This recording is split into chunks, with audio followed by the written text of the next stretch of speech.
All right, folks, we are back with more Granblue Fantasy vs. Rising action for you here, and we have our 12th intermediate bracket happening this time around here.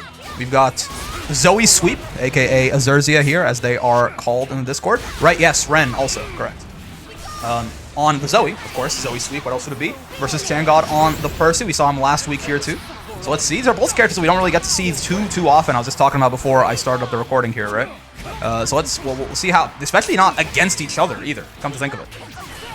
In general, both these characters tend to be a little bit underrepresented, I feel like, right? So I'm not really sure like how exactly this Percival Zoe matchup will go down.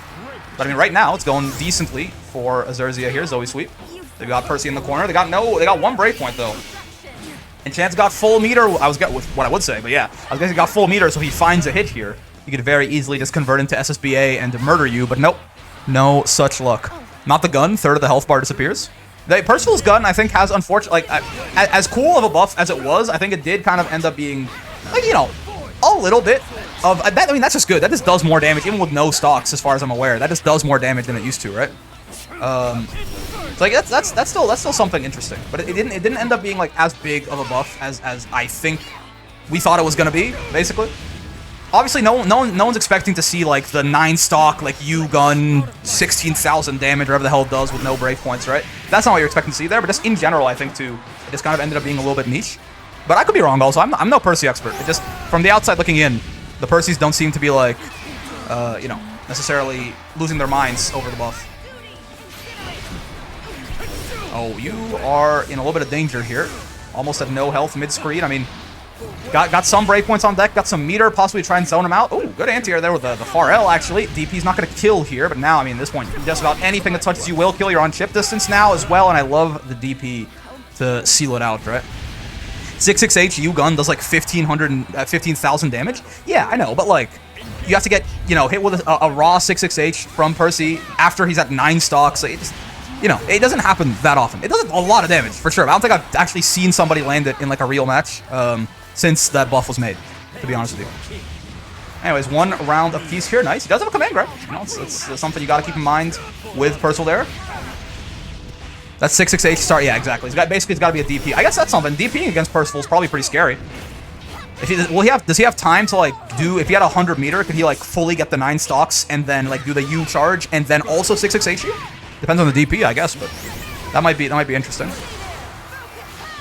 Oh no, yeah, the Zoe can kind of smack you out of her charge at the very end there. Doesn't quite work out for her though. Oh, okay, no confirm off that. Could have maybe killed there actually had Chan gone into a raging strike off of that the far L, but Percy's kind of clean. Oh no, Chan was here last week too. The Percy is in fact kind of clean. I love the hit confirm into the UDP there. It's just gonna kill. Goddamn, okay. Yeah, I was wondering, a lot of that damage coming at the tail end there with that little slam down, but I don't think so. U-charge takes a long time to go off. Okay, yeah. With how often I do Able 668 and probably land Percy's 668, yeah, but also, you know, you get killed half the time for doing Able 668 like that. Oh, nice little jump in. Fine. Okay, the second game here also starting off pretty strong for Tang God here. Fighting their way out of the corner though.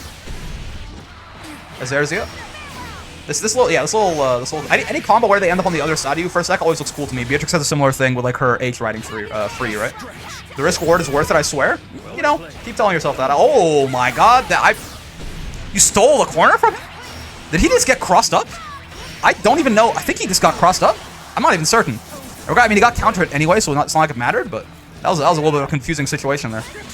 Oh, a nice use of the 66H. Yeah, leads to a full combo there too. Zoe 66H, of course, is completely armored, right?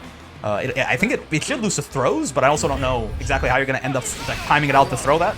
But yeah, it is the big thing about it is -8 on block. It's punishable on block, right? But if you swing a button now, she's going to armor right through it and then gets a full combo at least on counter hit. I know that for sure. Okay, and now much better second game here overall for Zoe Sweep. Picks that first round down. Now has Percy in the corner with the Lightning Oki set up. Doesn't get anything off of it, but still. Just keeping him, holding him down there, keeping him nervous in the corner. Making him sweat there in this advantageous situation. Oh, there's the problem though. Oh, but no punish on 66H. Like I was going to say, the problem is, you know, 66H is most of the cast you get a far M punish on it. If nothing else, if you like do an immediate 6XL, that should be 8 frames also. So I think Percival should be able to get a punish there, but maybe just a bit of a a knowledge gap there from Tang God. I mean, after all, it's not like there's a ton of Zoe out there. Exactly. Okay, got 5 stocks on deck. I mean, we were talking about the gun earlier. I mean, if you hit now, it's gonna at least hurt. It's not gonna do the crazy like Twitter clip damage, but it's gonna hurt quite a lot, like giving a far H into gun or something like that, right? Oh, that 2H is yeah, that's gonna do it. Nice 2H, big 2H coming out from Percy there. Red covers him on both sides pretty well. So Zoe sweep there, getting just knocked clean out of the air, and now set point for Tang God. Tang God was training against GBX before the tournament. That doesn't seem fair. God damn. Okay, well they got some Zoe experience then for sure. God damn, yeah, GBX of course cracked. I mean, one of the best Zoes. That's it. That's the end of the sentence. So definitely good anti-Zoe training for sure. Yeah, hell of a training partner. Damn right. Damn right. Out. Okay, sure. Jumps out of there.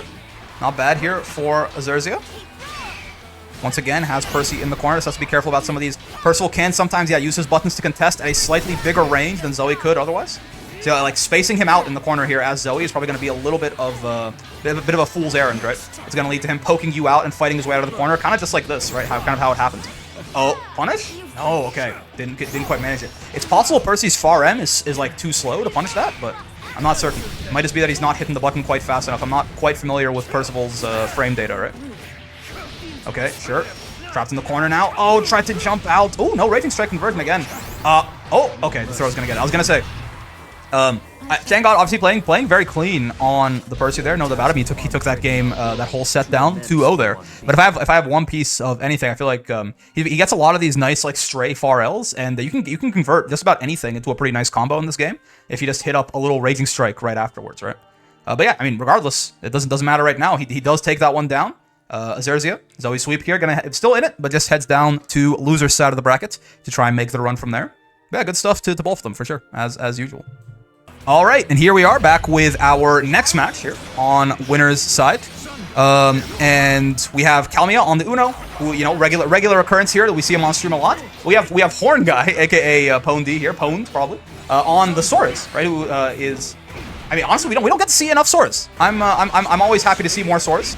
I've been trying to learn me some Soras recently too, as you guys have seen on the channel here. So I'll take more interpretations on how to play this guy whenever I can. Nice, he does get the side switch there off of that DP. Gonna get back thrown right back into the corner here by Calmia though, unfortunately. Check out these guns. Is the thing right there. Oh, and that's a very nasty throw bait there from Uno, right? Again, that I talk about it every time, but that dive kick throw bait that Uno has is plus on block. It's a great throw bait, and it leads to a full combo on hit, right? So it is a scary little thing. It's completely meterless, right? It's just an EX move. So Uno, weirdly, despite being like a half zoner, like a weird half zoner or anti zoner, he has like some very scary pressure. Alongside a pretty good defense too. That parry of his is active very quickly, and it's one of the good parries. You can't like do anything about it when you trigger it, right? You can't like spot dodge it or something like that. You might be able to with Lellan's, or like, again, Nier's DP isn't the parry, but it functions in similar ways sometimes. Ow, ow. Okay, sure. Ooh, yeah. Again, the parries, Uno's parry is very good for just like calling out gaps in this offense, right? It also sends you far away from him, which is kind of exactly what he's looking for, but getting a little bit too overzealous with the zoning there. Gets predictable, gives Pone a opportunity. Just shoot him right in the face with that U dash punch. That's a lot of damage coming out. Okay, doesn't get air unblockable by that, and just mashes on the Raging Strike. Good stuff. Good reaction there. Hits with that 6-frame close M that Soras is rocking, and just sends Calmia straight to hell, tying us up 1 round apiece here. This guy's too clean with Honore. Calmia's Honore is really good, man. No doubt about it. Okay, check out these guns. Again, these stacks, basically what they do, because I've seen people ask about them sometimes, it gives Soras damage reduction in one of 2 states. When he does 5U again, like every time he does the little flex again, right? He gets a lot of damage reduction per stack, and then when he's in install, he gets less damage reduction, but still. So it only affects him when he's either doing 5U or when he's in install, and it makes him take less damage per stack, is essentially how that works. Up to a max of 5. At 5 stacks, takes 30% of the regular damage in 5U, and 62.5% of the regular damage when he's in install. So it makes him very, very tanky. He becomes the tankiest character in the game by like a huge margin when he's in install if he's got all those stacks up. Like way more health effective than Lediva or Vossraga, right? Not even close. Oh, and the spot dodge is going to get punished into the Raging Strike conversion. This should be a kill, and indeed it will be. Good stuff. Yeah, the spot dodge, they're trying to bait something out, possibly a run-up DP or something. Not entirely sure what exactly Calmia was trying to bait out with that, but it does not work out for him. The last 3 frames of spot dodge is a 29-frame animation, right? The first 26 are... with that U projectile from Honore, can you roll through it? Do you mean the spear spin or the laser blast? Because the laser blast, absolutely. The spear sprint, the spear you cannot. It hits too low. The little Rakshasa, like the blast there, that shoots a little energy ball at you. You can certainly roll that. Yeah, it's just a little bit fast sometimes. Oh yeah. Oh nice. That should have been a punish. Spinny one? No, I don't believe so. I think it hits too low. Roll is only invincible from the knees up, right? So anything that hits too low to the ground, I'm pretty sure will just kill you. And I believe you can't roll that. Uno is a little bit rare, but I'm relatively confident about that. We saw it again right there, right? The last 3 frames of spot dodge, the first 25 are invincible, the last 3 are counter hit frames. Right, so even though you haven't actually been hitting the button, you will get counter hit if you get hit at the end there. It's what killed Cal in that last game. Or sorry, oh yeah, wait, it's not 1-0 Cal, it's 1-0 Pone. What am I talking about? I updated the scores wrong. It's what killed Cal in that last game. And it's also what just got him back thrown there. Oh my god, just barely missing there. 5 stacks on Pone means, oh nice. I was say, if he manages to get into install, he's going to be like incredibly tanky. He doesn't have a lot of health left though. But still, again, that parry, I was talking about this, the parry could possibly be a pretty good reaction option to use into dash punch, right? It's active so goddamn fast. I think it's frame 3 active, right? So it's a very good reaction check option to just blow up Sora's immediately there. And Calmi making good use of it. Now he's got Pone in the corner here. Okay. Good old throw pressure, trying to, again, put that throw higher on the mental stack to make this. Yeah, exactly, right? That's, yeah, the EX dive kick is vile on Honore. We saw it right there. The reason Cal was going for that throw pressure, right? Even whether or not the throw matters doesn't really matter. The point is he wants to get Pone uncomfortable in the corner. He wants to catch him throw teching, right? So that he can hit him with that EX throw bait. And it happened before I could even get the sentence out, right? Before I could even explain what was happening there. Cal does manage to get that exact thing to come to fruition. So good stuff. All right, 1-1. Tied 1 game apiece here. Let's see how this goes. All right, sure. That's a cute little dancing dinosaur there, Milanisa. Very, very cute. Yeah, Honore is plus on block with a lot of his special moves there. Kind of like Sora's, actually, but they both have the same weakness where the specials are like really long animations, really big commitments. If you want to Brave counter them, they are very safe points to Brave counter Honore and get the hard knockdown on them, right? Oh no, you dash punch. I actually don't know what exactly got counter hit there. The parry is active frame 3, so I guess there is a world where that he got hit in like the first 2 frames of the parry there before it got active. Regardless, works out pretty well for Pone right there. Huge chunk of damage coming off with that U dash punch. Okay, sure. Oh, good spot dodge that time though. Oh, but he gets thrown out of it instead, and it's gonna be a big counter hit here. You're dead. Yeah, you're absolutely dead. Didn't punish that spot dodge is the correct answer to Sora's 2-3-6-U there, right? For sure, but he just didn't throw out the back throw or any sort of punish fast enough. And Pone taking advantage of that and throwing him instead. You spot dodge my ultimate skill, I'll throw your ass. Oh, this is getting scary now. Yeah, set points here for Pone. Oh, he gets countered again. No conversion off it though. A little bit of a trade there, right? Made that conversion a little bit more awkward for Pone there. I got no idea what's going on against a good Honore or Sora's. I'm gonna be fighting for my life. Oh yeah. There's characters with some knowledge checks to them for sure. Oh, that is punishable. Not a huge punish coming out from Cal though. Sora's far L right there is a low. It is slower than most far Ls, and that is 7 frames, but it is a low. So that's something to keep in mind there. Jumps over the spinny. Good stuff. Honore far H, the U dash punch, not getting spot dodge, but not landing either. So not so bad for Cal. This kind of gets Pone to spend 32.5 meter on nothing. Oh, a nice anti-air there. It's going to be a lot here. Yep. It's going to be good damage. No, bounces out of the corner. Not what you want to see. Okay. Oh my god, he had so... You saw he's armoring through that. He just slows down so much.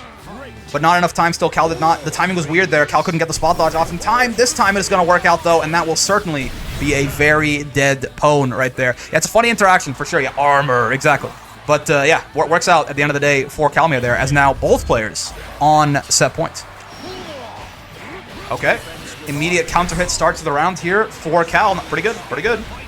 Wall bounce here. Again, it's a shame that seems to bounce him out of the corner so often, but at least it's some decent damage. Sweep coming back in, and the dive kick for the throw bait. Doesn't get the full conversion off of it, though. Pone, of course, there was scared of getting back thrown into the corner, as has happened multiple times this set.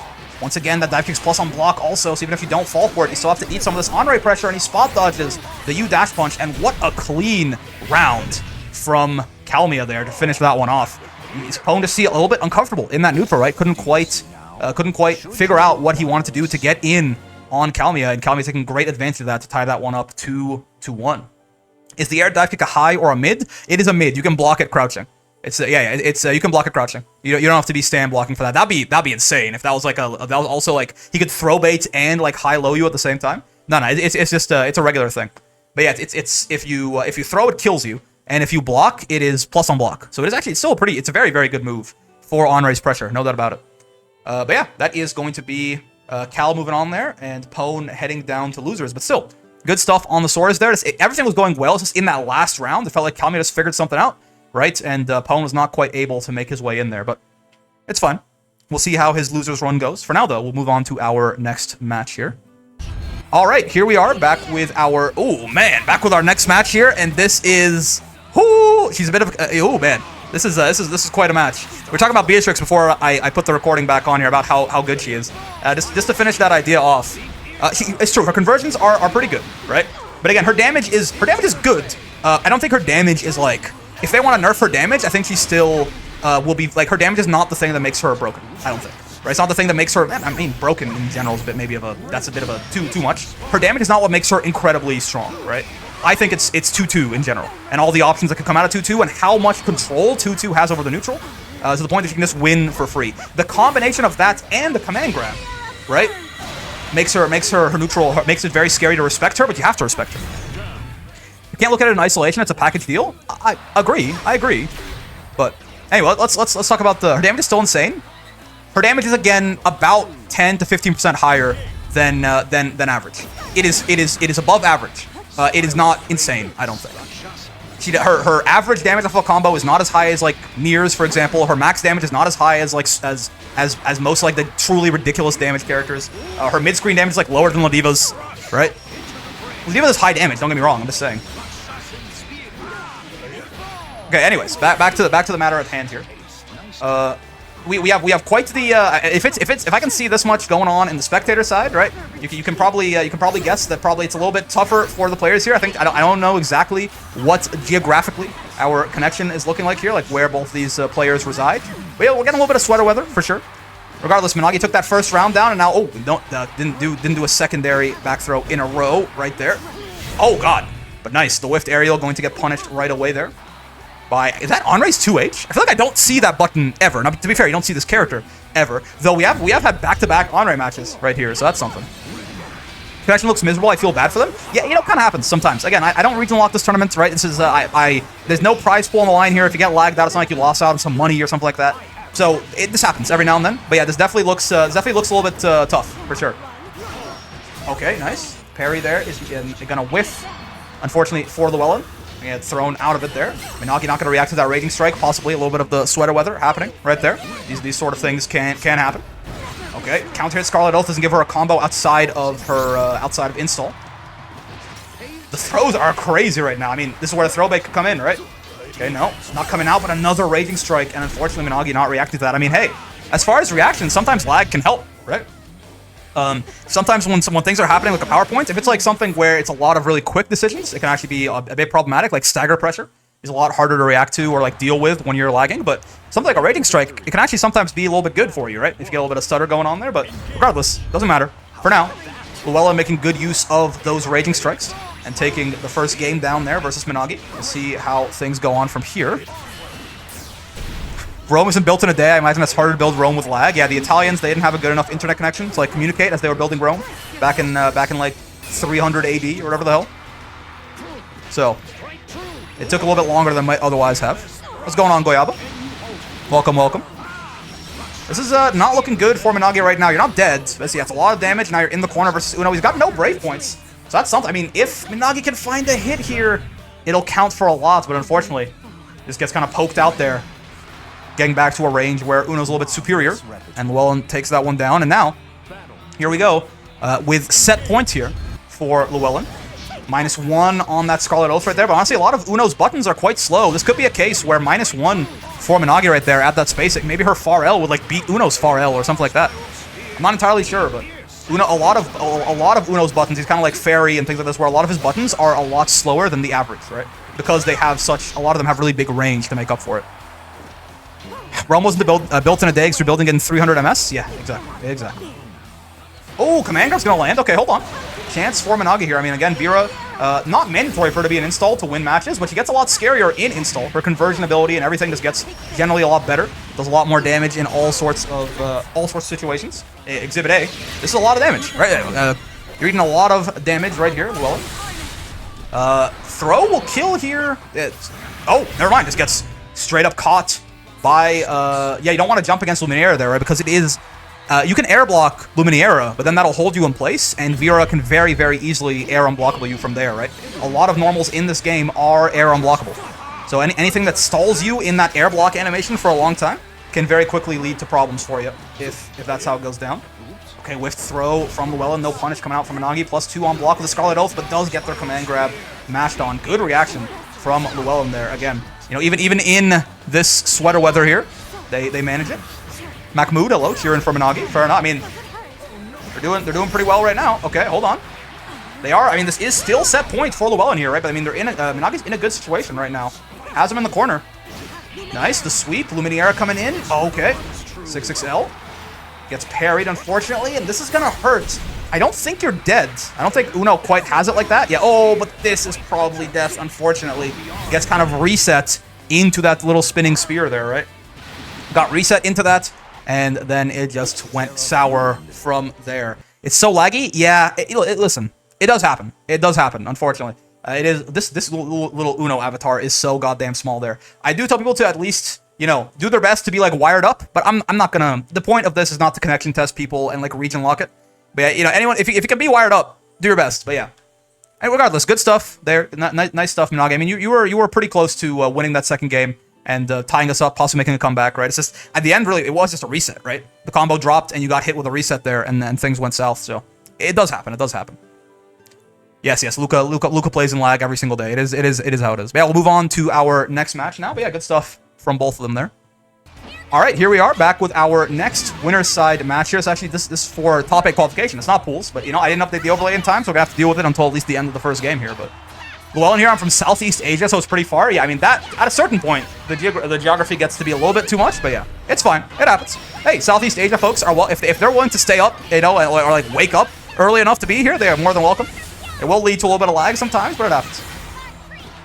Thank you again for the leave it text shortcut for 720. It really helped. Glad to hear it, man. Glad to hear it. Yeah, 236 S plus U right there.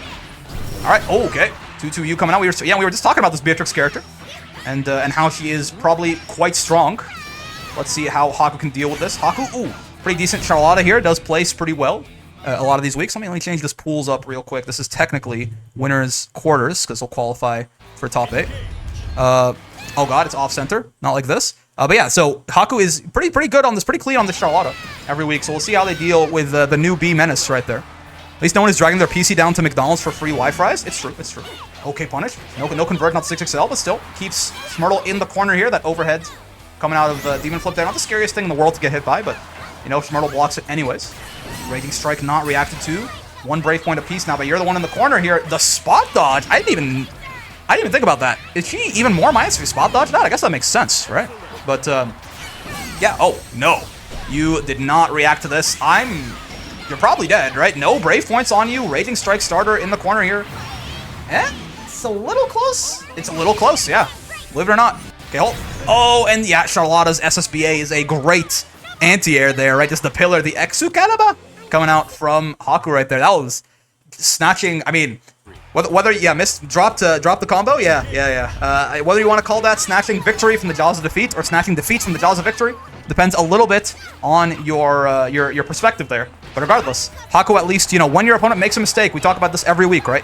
A lot of fighting games, a good bit of fighting games is doing your best to not make mistakes yourself. But an even more important part, in my opinion, is that when your opponent makes a mistake, you have to make them pay for that shit, right? I wouldn't even call that robbery. If anything, that was Schurle made a mistake, unfortunately, which cost them, which should have cost them the round, and Haku didn't let them survive that mistake, right?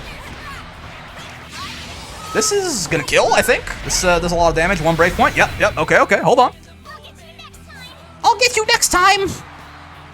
Schurle doing not so bad here, at least in the second game. Takes that first round down, gets run up thrown from round start there. You know what? I'll just back throw you right back, I suppose. Sure, that's what we're doing now.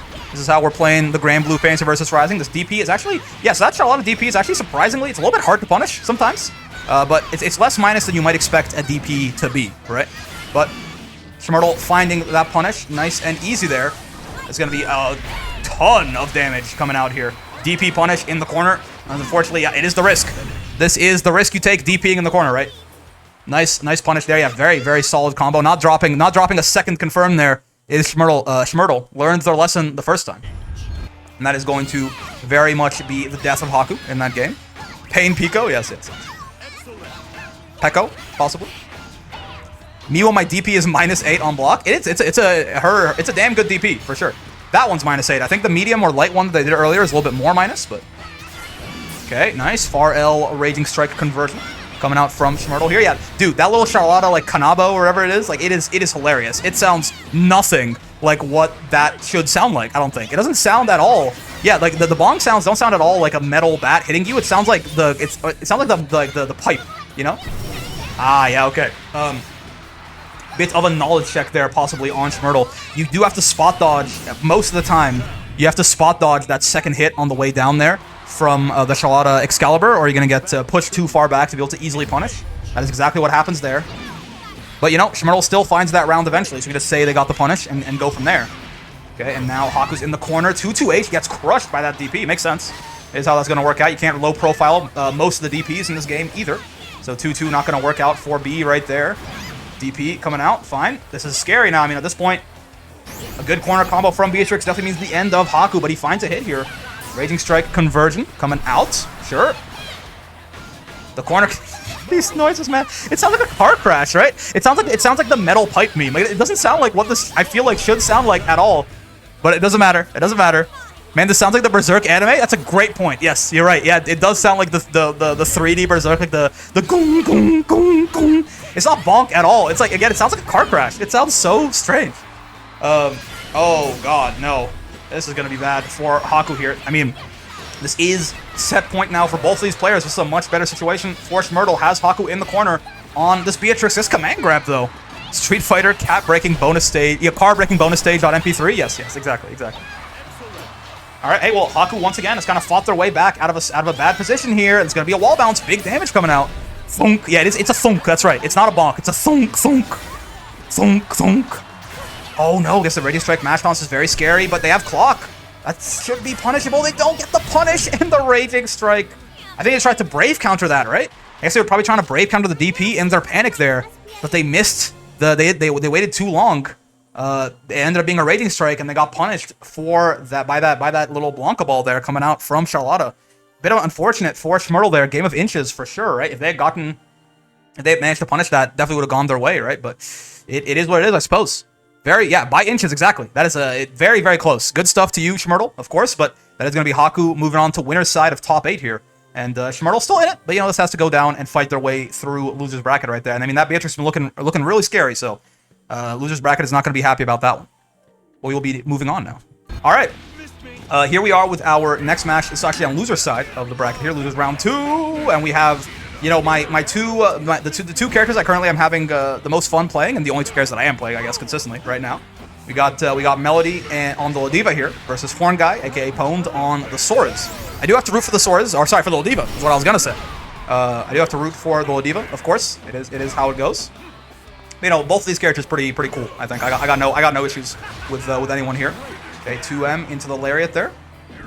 Not a bad conversion. Ooh, doesn't spot dodge the Lariat. Gets a brave point there. Good anti-air by Melody. Not a huge anti-air conversion, but hey, the important thing is that you keep him from jumping. You force him to play the game with you there.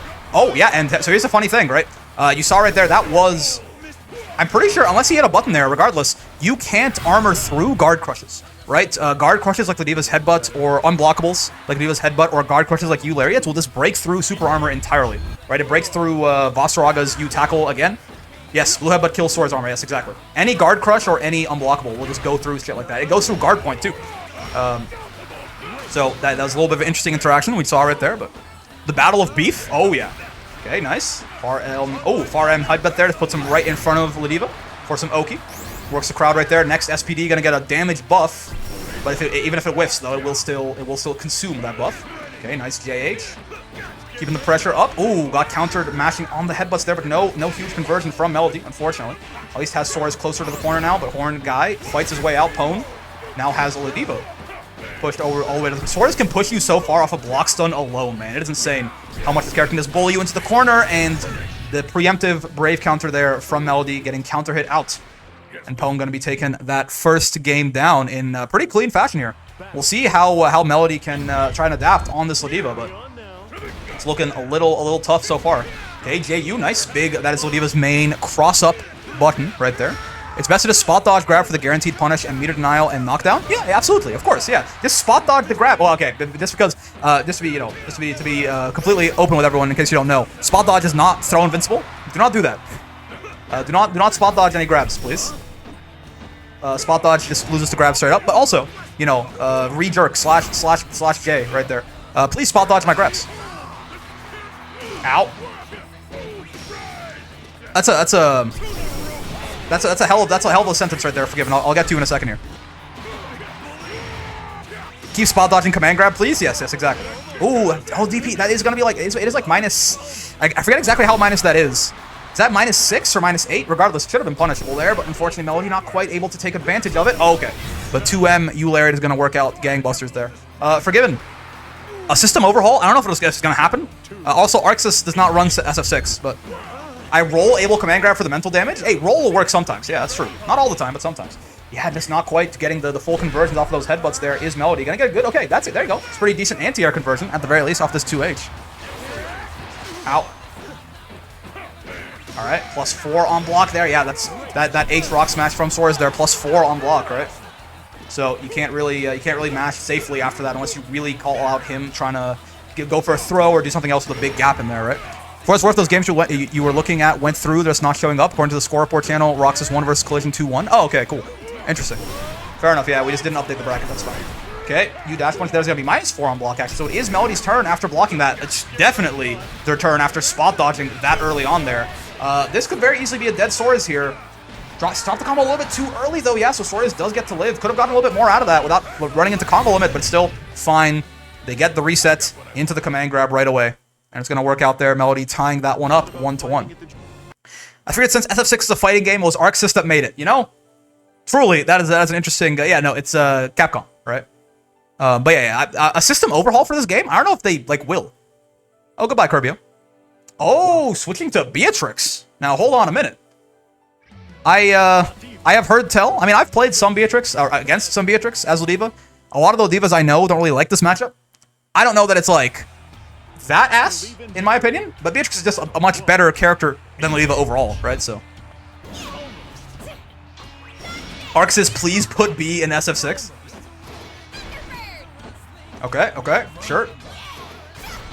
That's plus on block right there. Fun fact about Beatrix Thunderbird right there: you can actually jump if she does the in the corner the M or H Thunderbirds. You can walk out of them. If you just hold forward, you walk right out of her Thunderbird right there, and Beatrix is like -28 and side swaps herself into the corner. So it's actually not a safe thing for her to do like that at all. It's basically just a hard call out, a reaction check if you know what's up. Sora versus Lodiva is bad. I can see that. Any character who wants to get in Lodiva's face is gonna have a bit of a hard time, I think. Yeah, again, right there, you could have walked out. Beatrix would have been -28 on block and also put herself in the corner. She dies when she does that, is what should happen. Outside of the corner doesn't work quite as well, but in the corner it works, ooh, wonders. Okay, sure, didn't have clock, at least for that anti-air. That's not quite gonna kill, and the DP gets baited out. Good stuff. The back throw right there is a safe jump, right? Back throw is +45 there on the knockdown. Gives Melody that safe jump, and they use it to great effect to bait out the UDP there. That puts them on set point now versus Pone on this Beatrix. Okay, doesn't quite convert there. It's fine. Command grab, though, coming out. Okay, fine. Hold on. Chansu working the crowd for that extra damage on the next command grab, possibly. You gotta look out for that, though. Yeah, that's just going to straight up low profile the first hit, at least, of U Lariat there, unfortunately, for Melody. Can't just U Lariat in neutral against 2-2 like that. Oh my god, but 2M will work just fine. I mean, 2M is a great button, to be fair. 2M is a great button against that exact move from Beatrix, because it's a medium attack level. It's relatively 2-2U will crush it for sure, but like some of the other ones won't crush it, right? And it's so active. It has 5 active frames, right? It has 5 active frames, so it's very good at catching out that move. Solid stuff from from Melody, but now I'm getting 2H and with a clock Beatrix. This is gonna hurt. I mean, you've got 18,000 health. You are Lodiva, but yeah, it still hurts. Taking the throw. Oh, gets back thrown out of the corner, though. Hold on, it's not bad. It's actually a good opportunity for Melody here. Unfortunate back throw out of the corner there from Pone. You gotta be careful. SSBA, of course. I was gonna say SSBA. The big thing on everyone's mind. A possible reversal SSBA from Melody there, but doesn't quite work out. And now, final round here. Both players on set point. see how this goes. Ooh, spot dodge, not going to get punished there. Not quite ready for that. Was Melody. 2M right there, or 2-2M rather. Going to be +2 on block. 4B. Thunderbird once again, unfortunately, Melody just yet doesn't know. You can also spot dodge that on reaction. It makes her just plus enough to get back thrown to the corner, basically. There are answers to that, but Melody does not know them, which is fair. Character's new. Okay, hey, jumps clean over it. That works out. 1 Brave Point, by the way, on Pone makes this very scary. If Lellan can find a nice hit in the mid-screen here, you will turn to dust. Yeah, just not quite sure what to do about that 2-2M or the Thunderbird, it seems. I mean, it is new character still, right? There is a lot of... It's another reason the character switch might have been nice for Pone here, is a lot of potential knowledge check situations that you can hit people with. That's going to be big damage. Getting hit by the U Lariat in the mid-screen there, and here we go. It's a 50-50. What do you do? What do you do? 50-50 guess. Okay. That spot dodge doesn't work. They just threw too early when they were still in the throw invincibility after the block right there. For a second, I was like, oh, spot dodge the throw. But yeah, that is not how that works. This is not going to work, unfortunately. That projectile actually too slow from Beatrix. I think you might land in time to block this. No, you don't. No, you do not. That is going to be the end of Melody as they get hit with that anti-air SSBA right there. You know, a bit of a risky option coming out from Pone there, but they did it just early enough. Barely. You saw Ledivo was like right about to land before that went wrong right there. But that is going to be 2-1 going down to Pone right there. Yeah, we do get the ending with Beatrix without her clothes on. You animals. I see how it is. All you enjoying that, I'm sure. But good stuff to Pone. Unfortunate, of course, always hurts me to see Ledivo go out like that. You know. Why'd you say bark? Don't say bark. Don't say bark. Don't say bark in response. What the hell is wrong with you people? No! This game is goofy? It's a little bit goofy sometimes, for sure. Okay, you know what? We'll be back with the next match. Alright, hello, we are back. I was looking, someone was asking if there was a Grimnir in the bracket, and I went to check, and by the time I went back, the match had already gone on the way. I didn't update the overlay, it's fine, it happens. These things happen. We're back here. Our third loser side match for top 8 qualification right here. We have Moth on the Siegfried versus Roxus on the 2B. Both of these guys fairly usual suspects at this point, right? Join the tournament relatively commonly right here and do pretty decently at it most of the time also. So let's see. 2B, one of the only characters who can maybe like somewhat kind of try to like contest neutral versus this here Siegfried guy. Of course, EX Fireball is still going to be a big problem, but hey, you can like double jump over it, I suppose. That's something, right? That's something. All right, nice. Decent damage coming out here with this SBA coming out from 2B right now. That's -4 on block. Unless he gets the English on it there, gets a bit of charge going. That overhead, it's not an overhead, but it looks like an overhead swing, right? He's -4 on block there for Sieg, the heavy version, at least. The medium version is always slow and always plus. His pain barks where he breaks character. What the hell, huh? Are some of my favorites. Oh, Grimnir. Oh, yeah, sure. I was like, why are we talking about barking again, man? I'm over this. Please. All right, cool. Guard crush there, plus a lot for Roxus, but hey, he's running a skill gauge real quick like. Okay, still has weight conserving resources there. Oh, another DP though from Moth. The second time this has happened, where they've gotten their DP. Oh, baited. Sorry, like unit barks in RTS games. Yeah, I figured it out. But just like people were talking about barking for Beatrix earlier. Just it threw me off guard. Okay, you're safe, Pone. You're safe. You're clean. Oh, I didn't reset the scores. My bad. But yeah, it is now 1-0 for Roxus right there as they take the first game. I figured it out. Okay, I didn't notice until the game was over. It was a rush. Okay, I was looking around seeing if there was a Grimnir in the bracket and things got weird. But yes, 1-0 to Roxus. Bark? Yeah, exactly. Believe in victory. Brick trimming bark meta before it can even start. I think I'm just going to encourage it the more I give it attention, to be honest with you. So I might have to just like pretend it's not there and see how that goes. All right, but yeah, good stuff by Roxus. I mean, again, a couple of Siegfried's DP. Don't get me wrong, it is one of the DPs of all time. Oh, spot dodge a little bit too late there. Got countered out of the end of it. Okay, hold on. It's a good chance for Moth. I was gonna say Siegfried DP is a really good DP, but Moth using it a little bit too much, or at the very least, maybe you could say they got a little bit unlucky that both times Roxus had that read.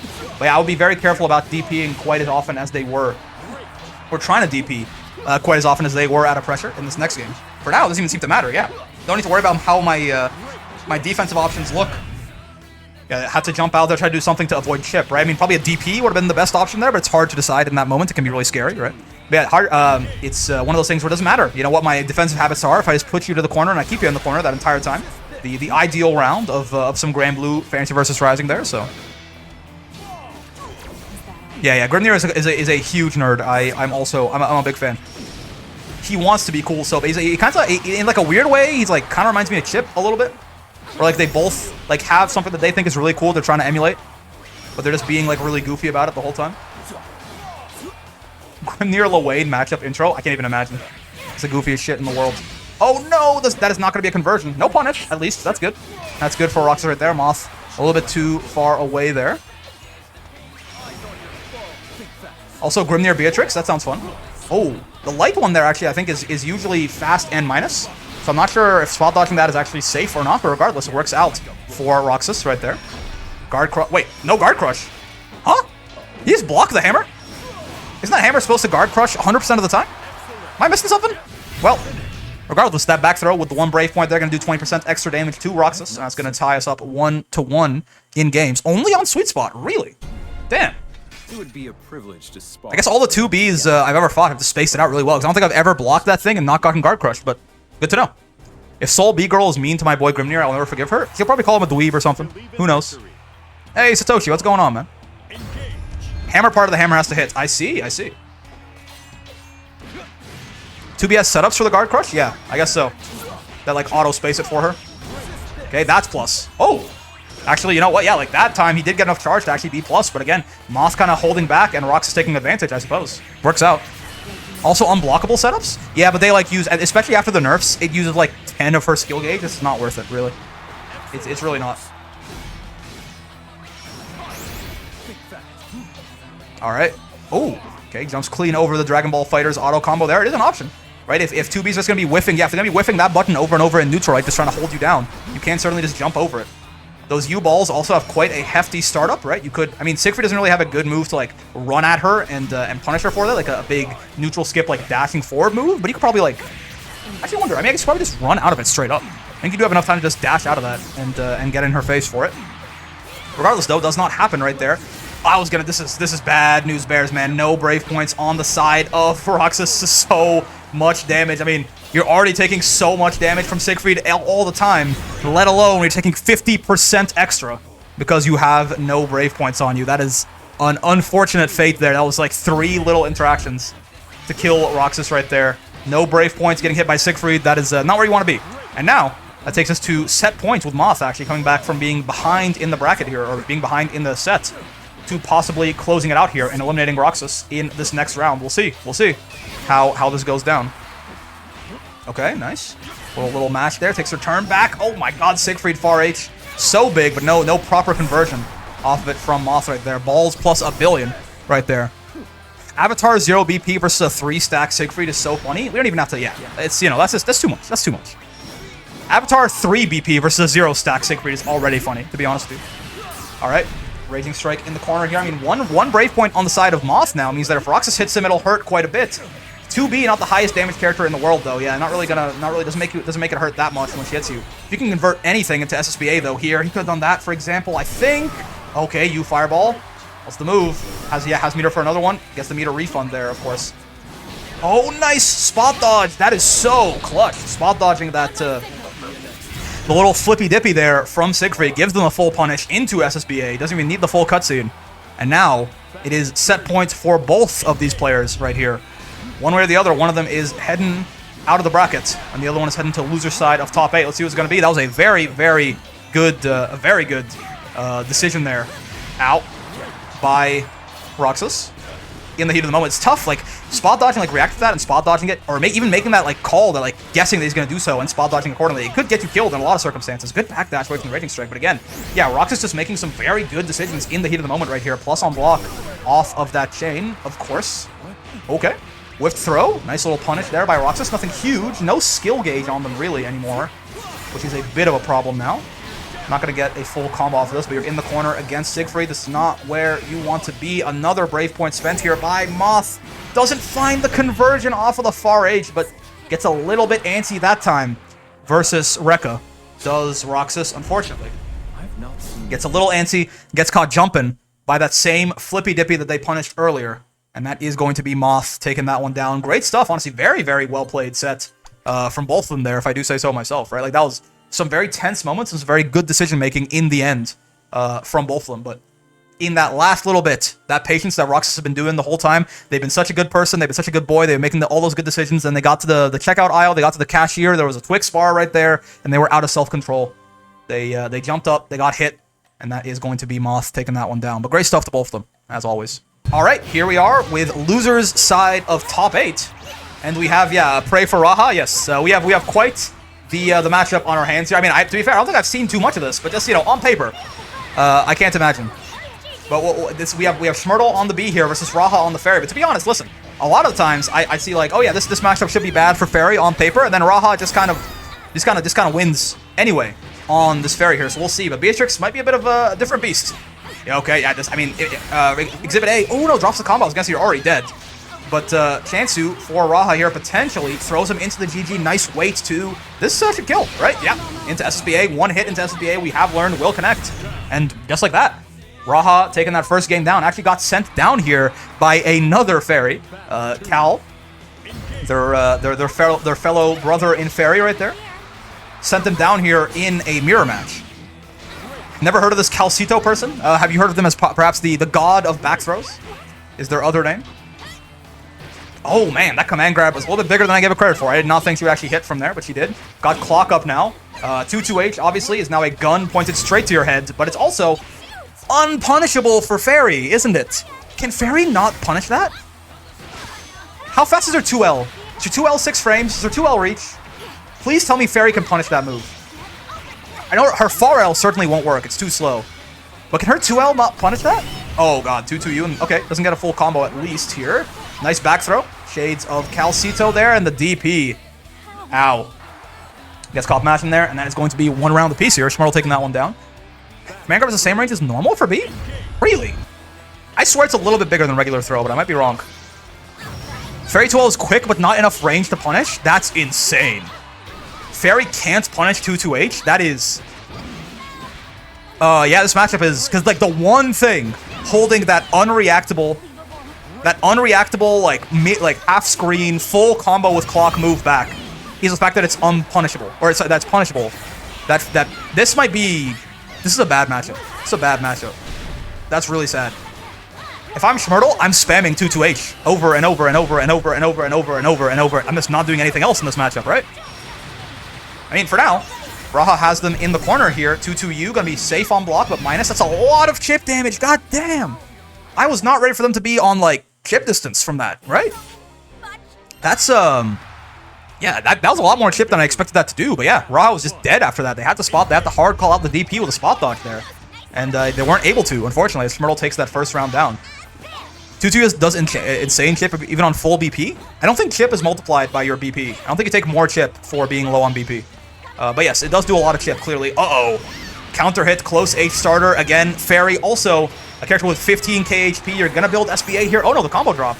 Lucky for Raha was about to eat, like, you know, a good 60-70% of their health right there off of that counter hit close H, maybe even a little bit more, depending on how optimized that whole thing was.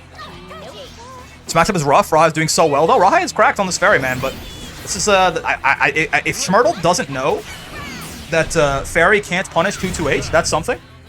I thought chip was a percentage of normal damage. I feel like I don't notice it going up, but this matchup generally feels like it's A2. 2-2H not being punishable is bad. I don't know that I would go that far, but this immediately 2-2H not being punishable and just like how good B is against zoners in general, I can't imagine this is good for Fairy. Let's just say that much. Hey, Orpal Borpal, again, great name. Thank you for the follow, much appreciated. Matchup syndrome? Yeah, I mean, you have to, like, as Raha, you have to not think about how good or bad the matchup is. You just have to play it and try to win, right? But this is tough right now. Yeah, and gets the anti-air conversion right there. Does Schurle, and that is going to be a 2-0 there for Schurle over Raha on the Fairy. Yeah, unfortunate, of course, for Raha, but that is going to be them out of the brackets. Good stuff by Schurle. Honestly, if I have any notes here, it's for Schurle. I don't know if they... We might be wrong. I don't know if Fairy 2L can punish 2-2H or not, but until I saw evidence of that, I would be doing nothing but 2-2H in that match, right? That move is just an unreactable, unpunishable, mid-screen low that leads to a combo in sometimes, right? So that would be like my only note there is like Schurle spam 2-2H more in that matchup. Fairy cannot ever punish 2-2H? Yeah, then why ever do anything else? Right? That move, it just becomes truly insane. That Wow, that's very sad for her.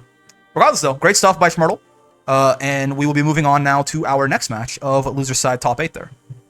All right, here we are back with our next loser side top 8 match here. We have Exelion on the Narmaya versus Moth on the Siegfried here.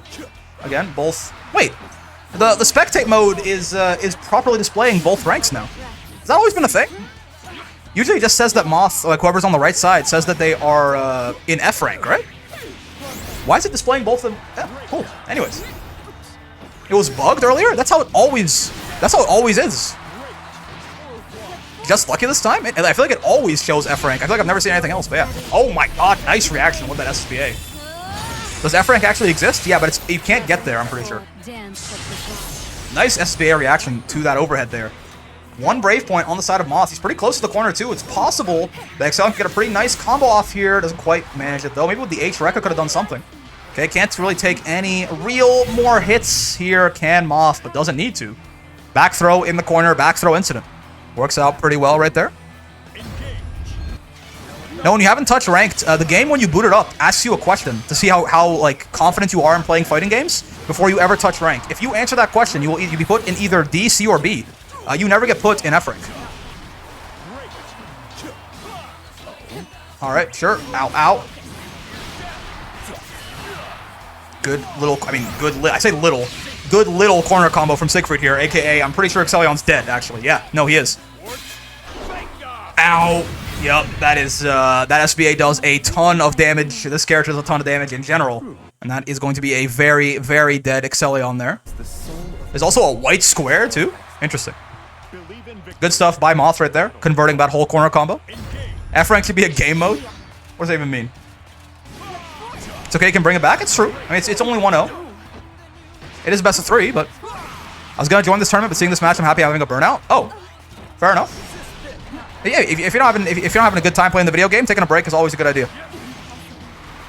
Is this how to describe Siegfried properly? Like his good little projectile? Yeah, just they downplay everything about him. Alright, nice throw there by Exelion. Again, the grappler Narmaya coming out. I mean, Narmaya is, again, throw taking, delay taking against Narmaya is pretty scary because of the TK flip, right? The H flip can blow you up for teching at a predictable timing pretty well, so. You are going to block this in time. He could have. You know, he could have. He landed in time to block. He just didn't. I don't think he was holding back right there. You saw Siegfried was on the ground, right? But yeah. Didn't quite manage to block that in time and now gets his DP baited. Okay, hold on. Chance here for Exelion up around. Trying to tie us up 1-1 here. But yeah, that was an unfortunate set of circumstances for Moth right there. They certainly could have. They landed in time to block that. I think they just thought they didn't, right? They thought they had no chance. Yeah, it just doesn't affect anything, so no one cares, I don't think. People like mention, people know that it happens. Just no one cares. Alright, sure. The air stall there, pretty minus from Siegfried. Not punishable, I don't think, most of the time. Maybe if you spot dodge it, but... Okay, cool. Raging Strike in the corner there. One break point on Narmaya in the corner versus Siegfried. You gotta get out of here, man. I'm pretty sure off of a nice starter, Siegfried could just kill you right here pretty easily. Oh god! Nice, the far H beating out Narmaya's U flip right there. Unfortunate. Okay, parries out. Still got life here, does Exelion, but even, you know, the basic sort of just far H into overhead heavy here is gonna kill at this point. Okay, guard button check pass, but did not tech the throw right there. Back throw incident once again. Oh, this is so scary now for Exelion. Caught in the corner against Siegfried. Nice spot dodge. Still, though, just got that pressure mounting almost in chip distance. Not quite yet. DP going to work out for them there. And the H flip, not going to lead to a combo, but at least gets him out of the corner. And a throw once again. Chansu here. You fireball, good dodge. Doesn't really can't afford to get put in chip distance here. And whiff punishes, or kind of, not a full whiff punish, but just takes that opportunity off of the whiffed far H. Goes into the H Rekka there. And that is going to be Exelion tying that up 1-1. What a comeback, man. That was a very, very scary situation they were in there, but they just kept calm. They didn't panic. They found the gaps where they could, and they slowly made their way back into the victory there. Very calm comeback. Yes, absolutely. Very well done by Exelion right there. Okay, so now 1-1, tied up in games. Let's see how things go here. Ooh, tried to get the English on it for the plus frames there, but just got smacked out of it by Exelion right there. Good stuff. Good reaction to that overhead. I panic when I get hit. Hey, man, so does everyone. That's why it's so impressive that Exelion was able to stay calm for that long, right? Once again, using that far H is a good tool to check a lot of these slower buttons coming out from Siegfried here. Okay, whiffed throw. Goes right for it there. The -4. Nice DP. I think, once again, Moth might have landed in time to block that, but it's okay. I don't think he's doing anything after this Rekka. Indeed, he's not. And Narmaya has like, he's like minus 75,000. Yeah, just keep it nice and simple. I like the idea. I like that. I mean, I start mashing. Again, very common. Yeah, unfortunately, Narm has like the easiest to punish supers in the entire game, probably. He's like minus 80 after like her SSBA or something like that. It's an insane amount of minus frames. So Moth is casually walking up there and doing whatever the easiest, simplest kill combo was for him there. Good stuff. Smart moves. Doesn't need the optimals. Just needs to kill him. It's not like that. It's not literally minus 80, I don't think, but it's something like that. Yes, yeah. All right, Moth is on set point now. Back throws Exelion out of the corner. That's actually a good chance here for Exelion. All right, fine. Her will guides her. They're both back in mid-screen right now. Cancels into Rekko is kind of, I think, auto-piloting off the far L. There wasn't ready for the clash. DP gonna work out this time. All right. You flip. Works out great. That was actually a punish, but it works out great still against that fireball. I don't think Moth was ready to block that one, and he will die for his sins right there. Set point, indeed. Final game, final round here. One of these guys out of the tournament, one of them moving on in losers top 8. Let's see. Good start so far. Both kind of in neutral here. No one's really got an advantage quite yet. That's a nice hit for Moth, but still. Both players kind of just in neutral. It is somewhat advantage Moth right now. Okay, now it is very, very big advantage Moth. This is a huge damage coming out in the corner here. Yo, whiff throw doesn't actually die for it. That could have been very easily been death though. Far H didn't have the specials to convert into it, and the H fireball just beats Narm. You flip clean. That's so sad. Okay, texted the Aki way there on the throw. Setsuna losing to that projectile. UDP spends all that meter, but now has no meter to make this comeback with. It's a long road that Exelion is staring down right there, and their spot dodge gets punished by that far M there from Moth. Good stuff.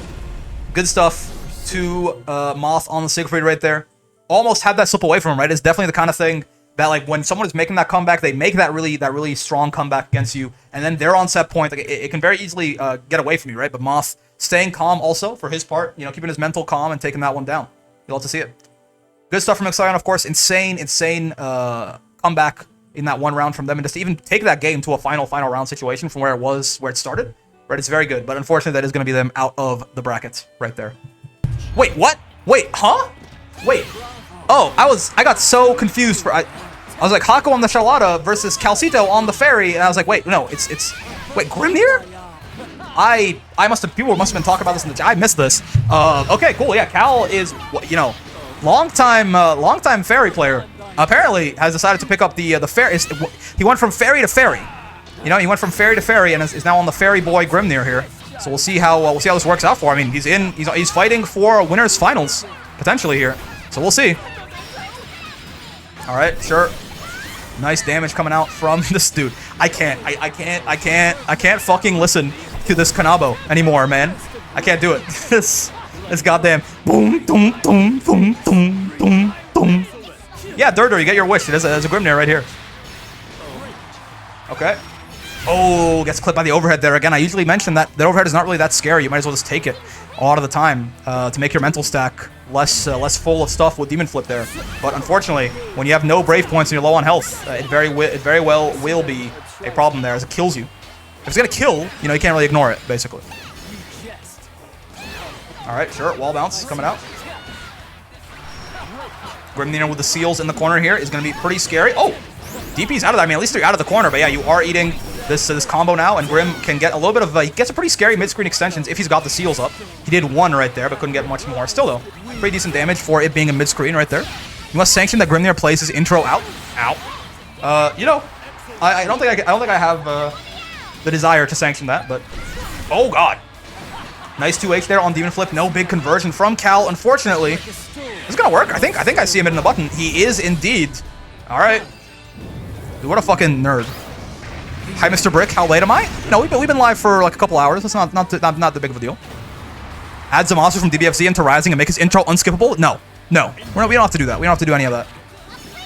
All right, so one round apiece here. Nice reversal SSBA by Cal right there. I mean, it's kind of thing, even if he never does that for the rest of the set now, right? If he has 100 meter, or it's like reversals in general, it's gonna be the sort of thing that weighs on Haku's mental stack a little bit right there. Losing a round to reversal super is, you gotta, it's hard to just put that behind you. as far as how you run your offense from that point onwards. Okay, +1 there off the M100 hand slap again. Great reactions on 2H these demon flips. Actually gets a conversion off at that time too. Nice little, it was a close H into the H bionic arm there. Not so bad, not so bad. Okay, once again. This far H from Grimnir is such a good button, man. It's a little bit slow. I mean, it's a lot of it slow. Oh my, clash, goddamn. But yeah, Cal not canceling into anything fast enough there. Haku realizing the state of the clash earlier. Yeah, and this should just be death, right? Okay, okay. I mean, that was a stylish combo. I would have just gone with some Raging Strike conversions or something like that, but still, works out really well there. Good combo in the mid-screen to capitalize on that counter hit close H there from Cal. And that is going to be them taking that first game down. I swear the audio engineers recorded some of these sounds in their own kitchen. It does sound like a bunch of pots and pans just like smacking together, right, on this Kanabo. I can't do it, man. I can't do it. Oh, nice. Yeah, that tornado doing exactly what it's supposed to do there. Just putting a little bit of a wall there between Grimnir and his opponents. Haku dashes right into that. I'll bet money of the B command grab was a one take with a wooden spoon and a pot. I could see it. I could see it. Boom. Oh god, gets hit by the U flip there. Probably could have actually converted into another U flip, I think. Could have Haku, but... Oh, nice. That recovered faster than I thought it would.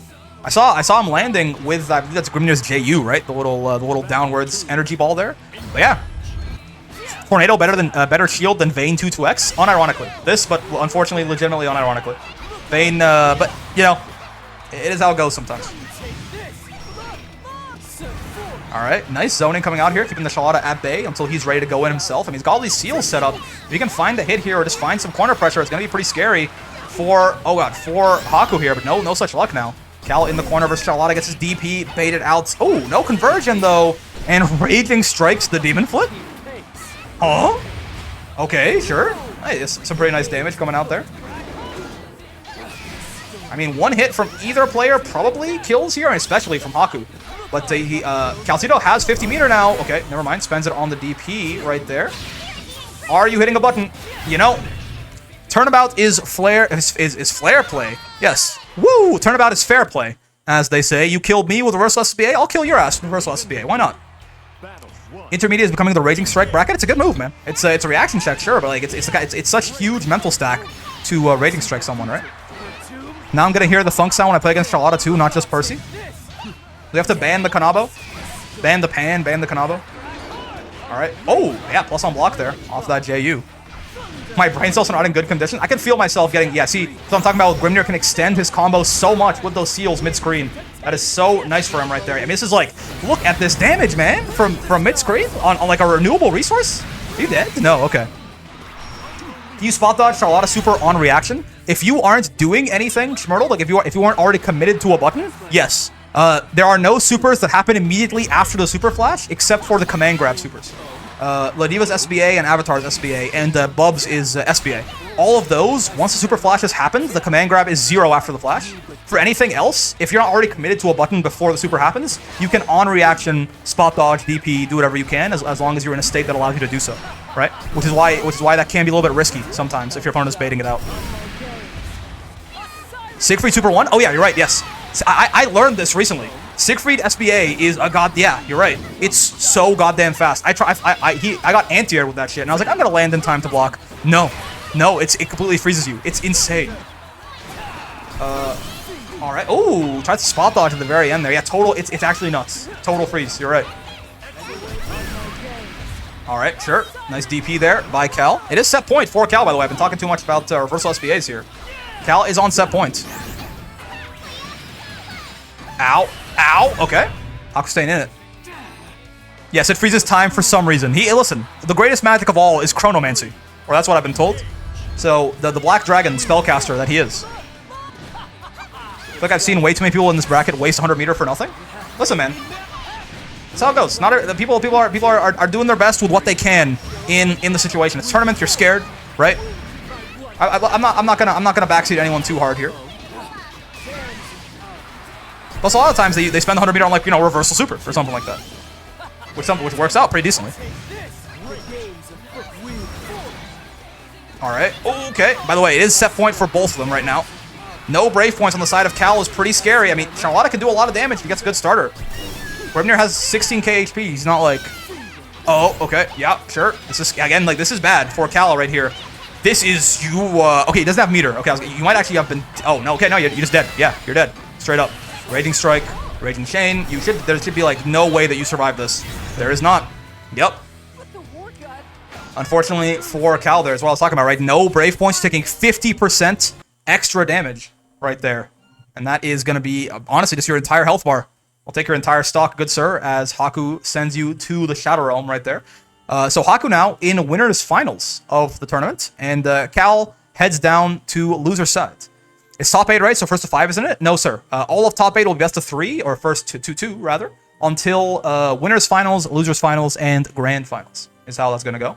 So Haku has in fact taken that one down, and Cal heads down to loser's side of the bracket. All right, here we are with our next side match on winner's side of top 8 here, our winner semis, and we have Tyrant versus AJR. Okay, yep, hold on, we're fine. Also, that stutter will not be indicative of anything, I'm sure. But yeah, AJR is on the regular Belial. Tyrant is on the Avatar Belial. Let me switch up the overlay too, because I have it on the wrong side here. Let's just switch him up real quick like that. You got Tyrant on Avatar, as he tends to do. So let's see how this goes. Okay, good DP there by AJR. Ow. Ooh, okay. You do a funny for Wall Brawl tomorrow where everyone spins a wheel whenever character the wheel lands on. They have to solo main that character for the whole bracket. This is my final solution to stop Fuselet's Crusade. If Fuselet loses because we banned him for playing Boss Raga, it doesn't really count, does it? Right? I don't think that counts. It's like Fuse has to play a character he's never played before, so he loses? I don't think so. Okay, but anyway. First round going down to AJR there. Gets the haha funny, doesn't quite work out for Tyrant. You gotta try it. You gotta try it. Even before Fuse rolls Vasaraga. That could also happen. It's like a 1 in 32 chance, but. Alright, sure. Ow. Except for, like, if we got an April Fool's Wall Brawl, we could do that possibly. Oh, nice DP on the command grab. They didn't want to deal with that the dive 50-50 at all, right? I mean, it's not really, it's a reactable 50-50, but it's kind of 50-50. But still. I like the idea there from AJR, just DPing, doesn't want to deal with it, right? Oh no!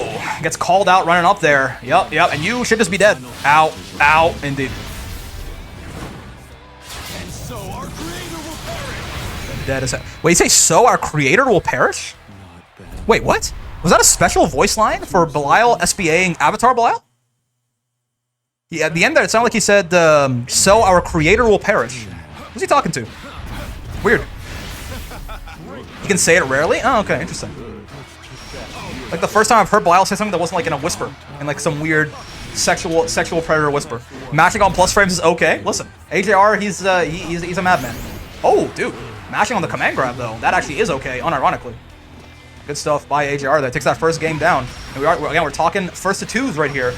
So Tyrant's gotta watch out. I mean, I think AJR's dead, right?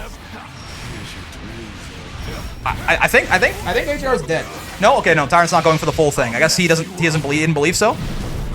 Yeah, Tyrant did not go for the suicide combo. Looking at how much health was left there, I'm pretty sure he could have killed. Yeah, Faith agreeing with me there in the chat too. So yes. Okay, but still, goes for the safer option, I suppose, and just jails AJR in the corner with Far H right there. He usually says body on body parade or fill all your holes in your. Oh, you know, yeah, at least it's fine. Don't worry about it. We don't have to talk about Belial's voice lines. We can just pretend they didn't happen. Alright, sure. Whiff throw there. A small punish coming out from AJR, but at least gives him priority back here. Gets his turn going once more. Tyrant in the corner now. Exclamation mark Belial. It applies just as much to Avatar Belial as it does to anyone else. Being in the corner versus Belial is not a fun time. There you go. My dearest brother, I write to you in deepest melancholy. It appears I find myself trapped in Belial corner pressure. Every attempt to mash has been met with a counter hit into 214H. As I near my inevitable demise, I will meter burn into a reversal OD. Please avenge me in bracket if I do not make it. And he does not make it out of that Belial corner pressure right there. As AJR puts himself now on set point to go to winners finals and send Tyrant down there to losers. Oh, counter hit close L on wake up there. The meaty catching Tyrant, matching something else. Okay, sure. Oh, the reset into command grab is a nasty little idea, but he did a little bit too quick. Tyrant was still in his invincibility frames after landing, right? That's why I just went clean through him like that. Abel can't kill from here. Yeah, Faith is a master on Abel. It's his. He plays a lot of other characters too. Oh, the Devil Jin. Okay, hold on, chance here for Tyrant. It's very scary for AJR. I mean, anyone who gets a hit here will probably kill. Didn't get the conversion there, and the back throw on the parry. Solid call-out by Tyrant right there, tying us up 1-1.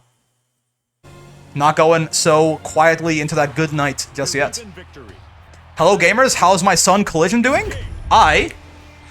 You know what? Who's gonna tell him? I don't want to be the guy. I don't want to break the bad news to him. Ow. Alright, sure. But yeah, good stuff by Tyrant right there in that very spooky end of round situation.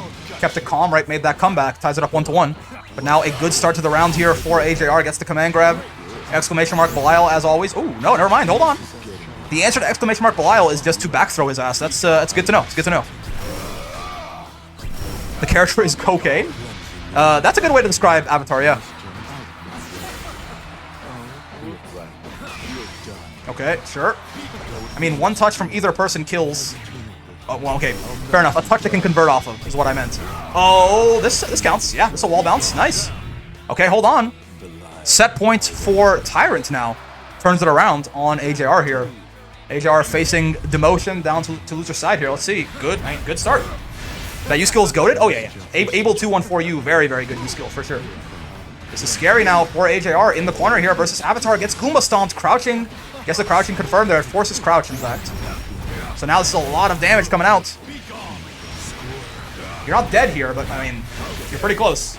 Reset? Yeah. Oh, reacts to the command grab, though. These guys have played together a lot, right? AJR knows about the resets, knows about the shenanigans, the nonsense. Obviously, Avatar SSBA possibly on the table here. 2-1-4U, obviously, also a potential big threat. Avatar with meter is a big problem, but you know what? They never expect just the run-up 6-6L. This is what happens, right? You're worried about so many other things when Avatar has all that meter that just him running up 6-6Ling, the level 1 neutral option right there is not always what you're ready for. AJR getting counter hit by that. Yeah, GG's to both of them, for sure. Great match between the two of them, as always. But yeah, that is going to be Tyrant putting himself a good comeback, actually. Was behind in that set for most of it, right? But makes that comeback, goes to winners finals, and sends AJR down to the losers bracket. All right. Here we are, back with our next match of losers side, top 8 this time. We've got, oh god, we have Moth on the Siegfried, Cal on the Fairy. You know how it goes. Grimnir talks a lot. Yeah, that tornado went forever, man. I thought like my game had glitched for a second. He really does, yeah. You know what? I can't really complain though. Wait, did I say the Fairy? It's force of habit. I say Calito and Fairy just follows. But yeah, obviously Cal is on Grimnir this week, which is very interesting. Reversal SBA? Sure, why not? Welcome back, Kirbio. I convinced my wife to start playing? That's fun. That's always fun. Okay. Ooh, God. There's definitely a little bit of. I mean, I think this is an NA South America match, if I remember correctly. I think Moth is NA. But regardless, a little bit of sweater weather happening right now. It looks playable on the spectate mode at least, so we'll see. Okay, nice stuff by Moth right there. Oh, 2H, not gonna work out. Gotta be careful. The seals are up. Grimnir can convert off of just about anything to kill you. I mean, even at this point, not even a conversion, even a little two tap. Yeah, Cal is Schurle, I believe. Yes. Oh, bionic arm. You got the Bardock Lariat coming out from full screen right there. Good stuff. Yeah, you got to spot dodge that. I mean, he could have blocked it, but then he's on chip distance, right? So that's pretty bad. Oh God. Okay, Siegfried, of course, 2H of the gods right there. This is a nice little conversion for Moth. Huge damage and some good corner carry also. You love to see it. When Siegfried hits with that 2H, it is just like, it feels like the whole world slows down. You see your life flash before your eyes. All the mistakes that you've made up until now all come back to haunt you. Nice jump over the far edge there from Grim. Okay, punishes him for spawning the seals. Not bad. You gotta get Grim away from his seals. He gets very scary when he's on them. Especially mid-screen, he can do, I mean, in the corner too, but in mid-screen, he can, He can do some really nasty combos extending with those seals. I think Moth got... Did Moth not get top 8 last time? Maybe you're right. I thought he was like 7th last time. You might be right. Moth getting better every week, of course, which we'll love to see. Uh-oh, SpaghettiOs. Got mashed out of that right there. Oh, God. Yo, Suki. Thank you. God, now you make me feel bad I don't have alerts. Dude, thank you so much for 10 gifted subs right there. Amazing. Thanks. The support is greatly... You've done that before, too, man. The support is greatly appreciated. You know? Thank you, man. It means a lot, for sure. The support on the stream is, yeah, Diaphone did get one, that's true. He gifted us up to Diaphone. It's pretty funny. Thanks a lot, Suki. Much appreciated, man. You're a goat, as always. Okay, anyway, that was a little distracting. Let's get back to, I just want to keep thanking Suki for the next 30 minutes. But I got, I'm recording a video here. I got the tournament going on, so unfortunately, I do have to talk about how Moth just got his fucking DP baited out, and he's dead as hell. He is incredibly dead, unfortunately. I know when What the hell? Why did Suki's name just get filtered? That's weird. All right, well, good stuff by, again, I kind of, I also misspelled Calito's name in the overlay, my bad. I kind of missed the beginning of that round, but yeah. The DP got safe jumped, got baited out. Oh my god, the Granblue, triple clash into throw, you love to see it. But yeah, Cal taking that first one down. Looking pretty good on this Grimnir right here, man. Ow. Man, thanks again, Suki. Much appreciated. I just want to say it again, just to make sure. That is incredibly appreciated. Time out. All right, sure. No brave points on the side of Cal. This is, man, you got Siegfried's got you in the corner, and you don't have any brave points. I mean, just like so many things kill from here. No, yeah, you're just dead. You're dead by a million miles. Unfortunately for Cal right there, it is not a good idea to be on low brave points versus Sieg. Sometimes you can't help it. You're just scared of the offense. You want to get out of there, right? But like, goddamn. If you got, man, Suki, I mean, if you got a video idea at this point, I know you're not in this bracket, but I mean, I'll do whatever the hell you want, man. You've given me, like, honestly, like, almost like too much support. I'm not gonna complain, but I appreciate it greatly. So you let me know. We can talk about it later, possibly. Okay.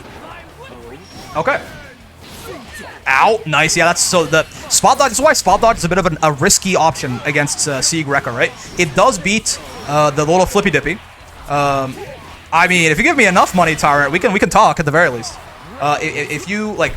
So oh god, no, that's not good. Yeah, DP gets baited, unfortunately, for Cal right there, and they're gonna die. Let's talk about this for a second here, right? So, Siegfried Rekka, let's talk about your different options and how things kind of shake out, right? Spot dodge is gonna beat the little flippy dippy, and that is kind of it. It'll lose to the command grab. The little quick swing there will oftentimes recover fast enough to punish you for spot dodge, unless you do it like hella preemptively. And it'll also, the parry, I think you'll be safe overall, and him doing nothing will also beat spot dodge. Whereas roll tends to be a bit of a safer option in a lot of the cases because that'll beat the flippy dippy, it'll beat the command grab, and it'll beat the little quick swing. But realistically, oftentimes the safest option against Siegfried Rekka is to just down back and react to the command grab, right? Down back will, this is -6 on block, that one right there. He can often space it out enough that he becomes at least safe, but it's your turn if you block that. The overhead one whiffs on crouches entirely, so he's like -18 or something.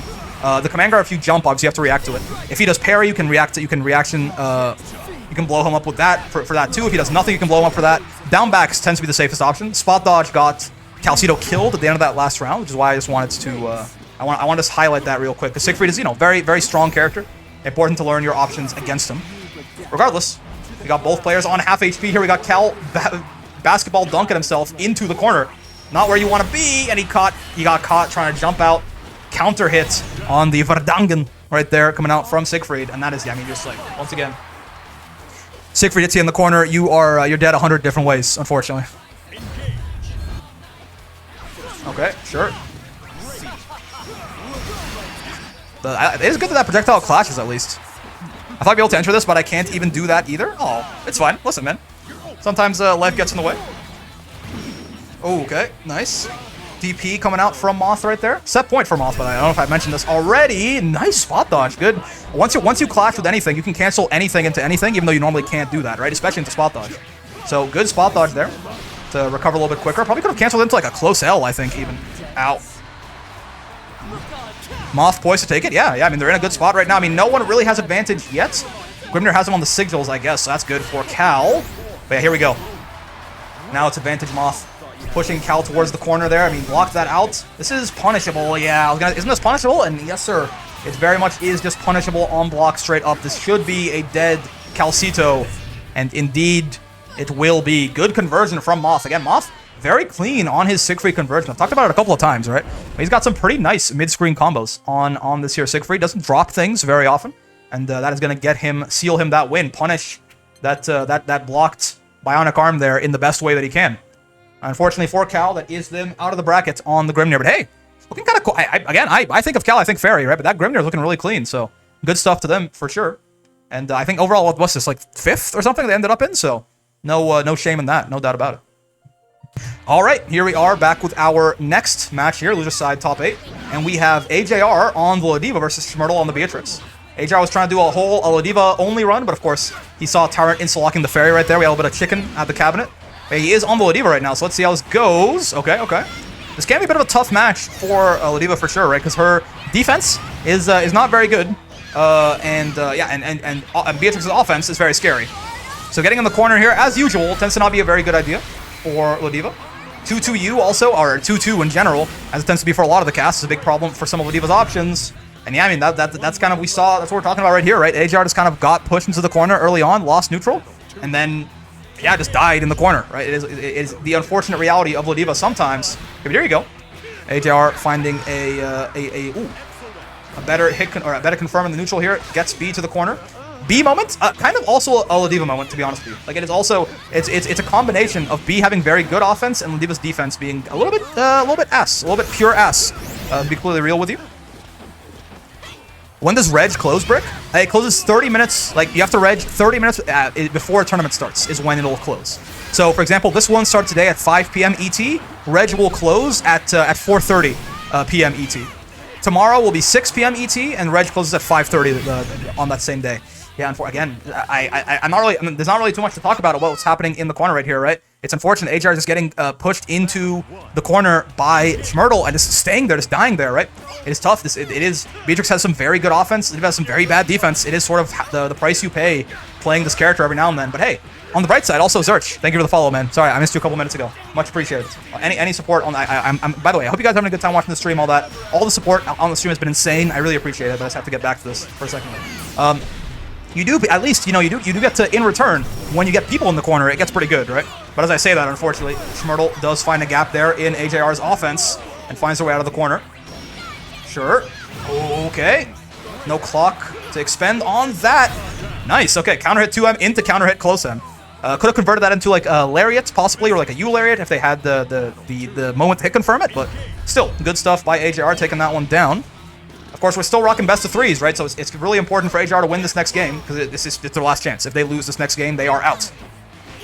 So let's see how this goes here. 2-2H, nice confirm by Schmurtle. Oh, okay, but does the run-up throw gonna whiff? Oh, okay. Tried to go for a reset there, possibly, did AJR, I think. But Schmurtle didn't bite.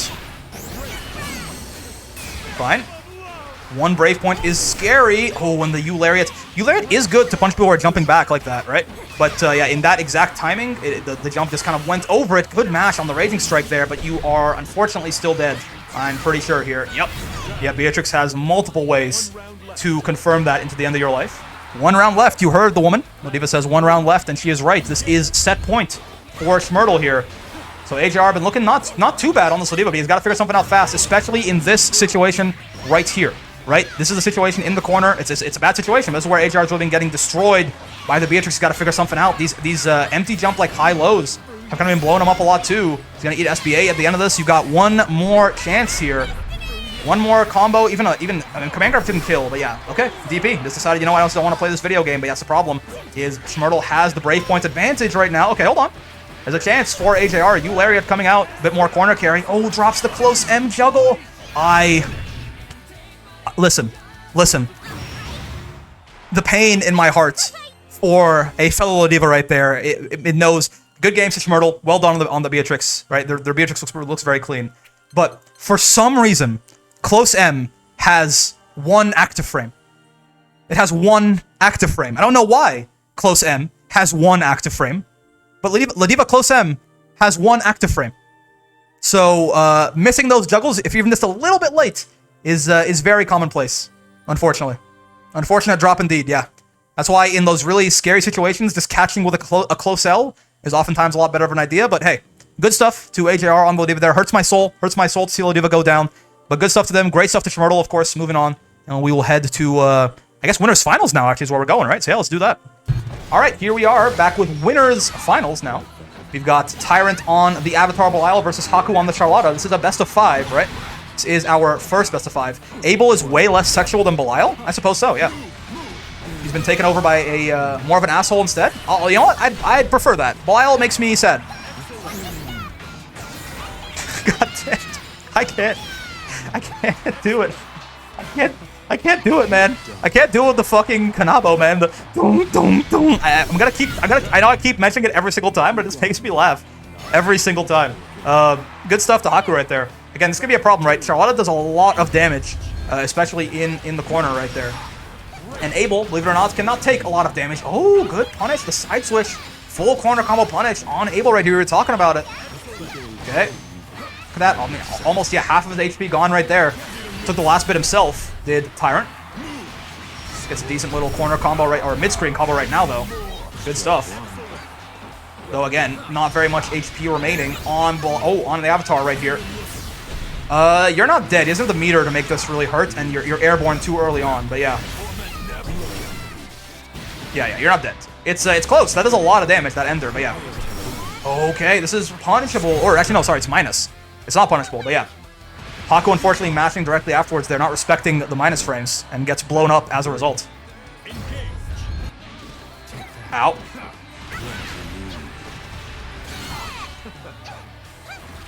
Okay, sure. No one with a huge advantage just yet. Kind of poking back and forth at each other in neutral. Dive kick. Punished by the little Honda headbutt right there, but no huge advantage coming out for Haku. But now, in the corner against Abel is what I would say. That DP didn't just bail them out. Never mind. Back. Yeah, here we are again. The Goomba Stomp works even better on Charlotta, right? The Goomba Stomp is, it just fits better. I think he's dead here, right? Oh, no, he drops it. Okay. He also wasn't routing for full damage there, I don't think. He wasn't going for the suicide combo, and you know, oh, I guess he's going to die for it, but no, a little bit too far away for ready to start to convert right there, and I don't think Haku is jumping. No, he's not. Make him shit his pants. Wouldn't have killed even for full damage? Oh, interesting. Okay, well, good choice by him to not route for that. I underestimated Abel's damage for long enough, and I just don't do it. I just overestimated it, if anything, but yes. The Haha Funny coming out from Tyrant right there, taking that first game down. The bass drop, the brown note, makes Charlotta shit her little royal pants to take that first game down there. Lots more Granblue to play in this here round. Still a best of 5, right? God, do the fucking dum dum dum. Again, so someone mentioned earlier, this sounds like the Berserk, like live action, or not live action, like 3D Berserk adaptation. It's insane. Ooh, this is not gonna work out for Tyrant. Yep. Gonna get blown up by that DP, unfortunately, as the car crash happens. I can't post a video of a set. It might be, if the file is too big. Discord, people have embed perms in the server though. But yeah, tragic. The Haha Funny once again. Not gonna work out too well for Tyrant that second time. DP makes him aerial. Alright, sure. Ooh, yeah, you gotta spot dodge these rocks from Abel, otherwise it's basically just an infinite that he can just hold you there. Alright, fine. Ooh, okay. Cross up again. What the hell? Haku with the double. Corner carry out the ass coming out from this the U-Demon flip there, and this is just a dead Tyrant. As this is the worry with playing Abel sometimes, is you just get hit twice and die. Right? He's got a lot of stuff that is really good for him, but he just gets hit twice and he dies. And in a game like this where getting hit is pretty hard to avoid, and oh yeah, 6 gig, Discord will not let you go 6 GB, unfortunately. But yeah. In a game like this where everyone does so much damage and has so many easy ways to sneak in a hit on you and can convert off of just about anything, that getting hit twice and dying is a real bad problem on Abel's part right there. Far L punish on the DP, but no, nothing huge there again. Charlotta's DP is surprisingly hard to punish, man. I think that EX DP is -8, right?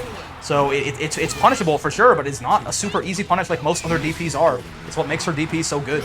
It is supposed to be a charged DP, but like with simple inputs, you just do it, right?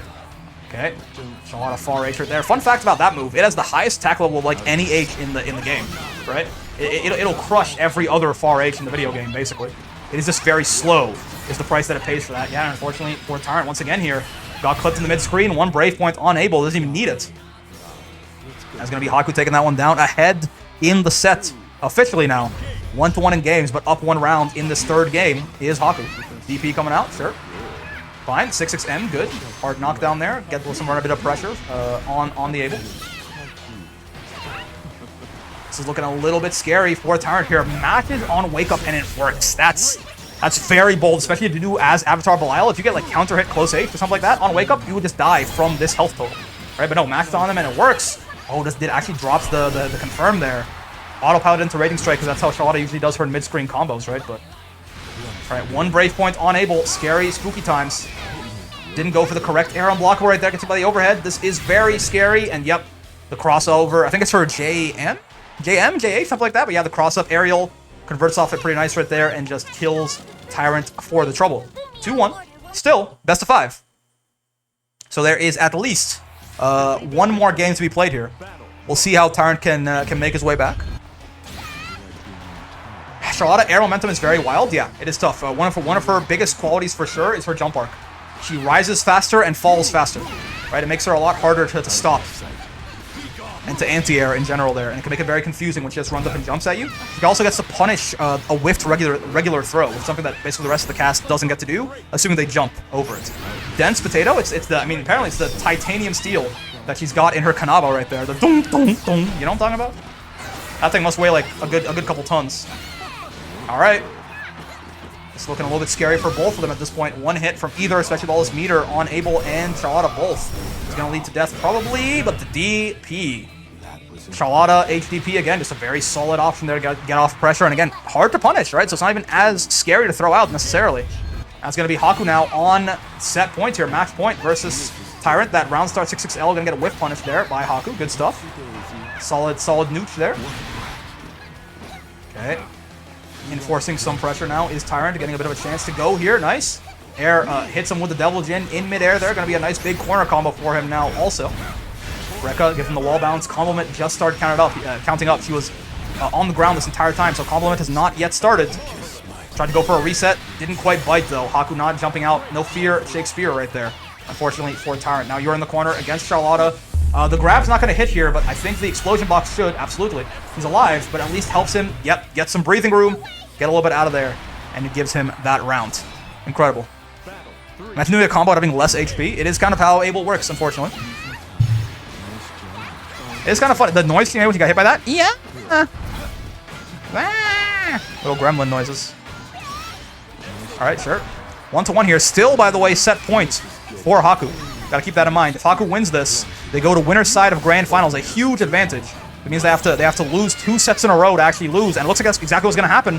Yep, dive kick gets punished, and that is going to be a very dead Abel and a very dead Tyrant as Haku takes that one down 3-1 to put himself in winner's side of Grand Finals. Yes, bonk, indeed.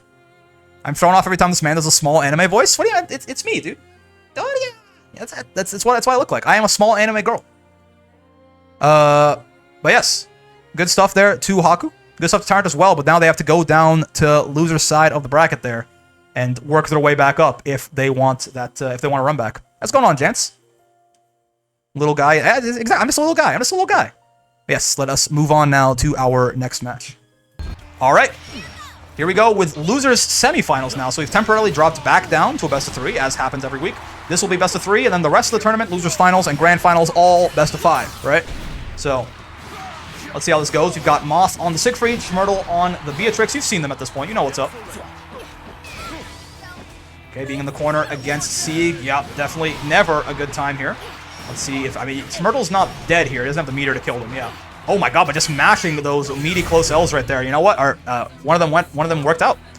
Counter hits Schmurtle mashing there and gives him that first round. Good stuff for Moth. Alright, out. Uva.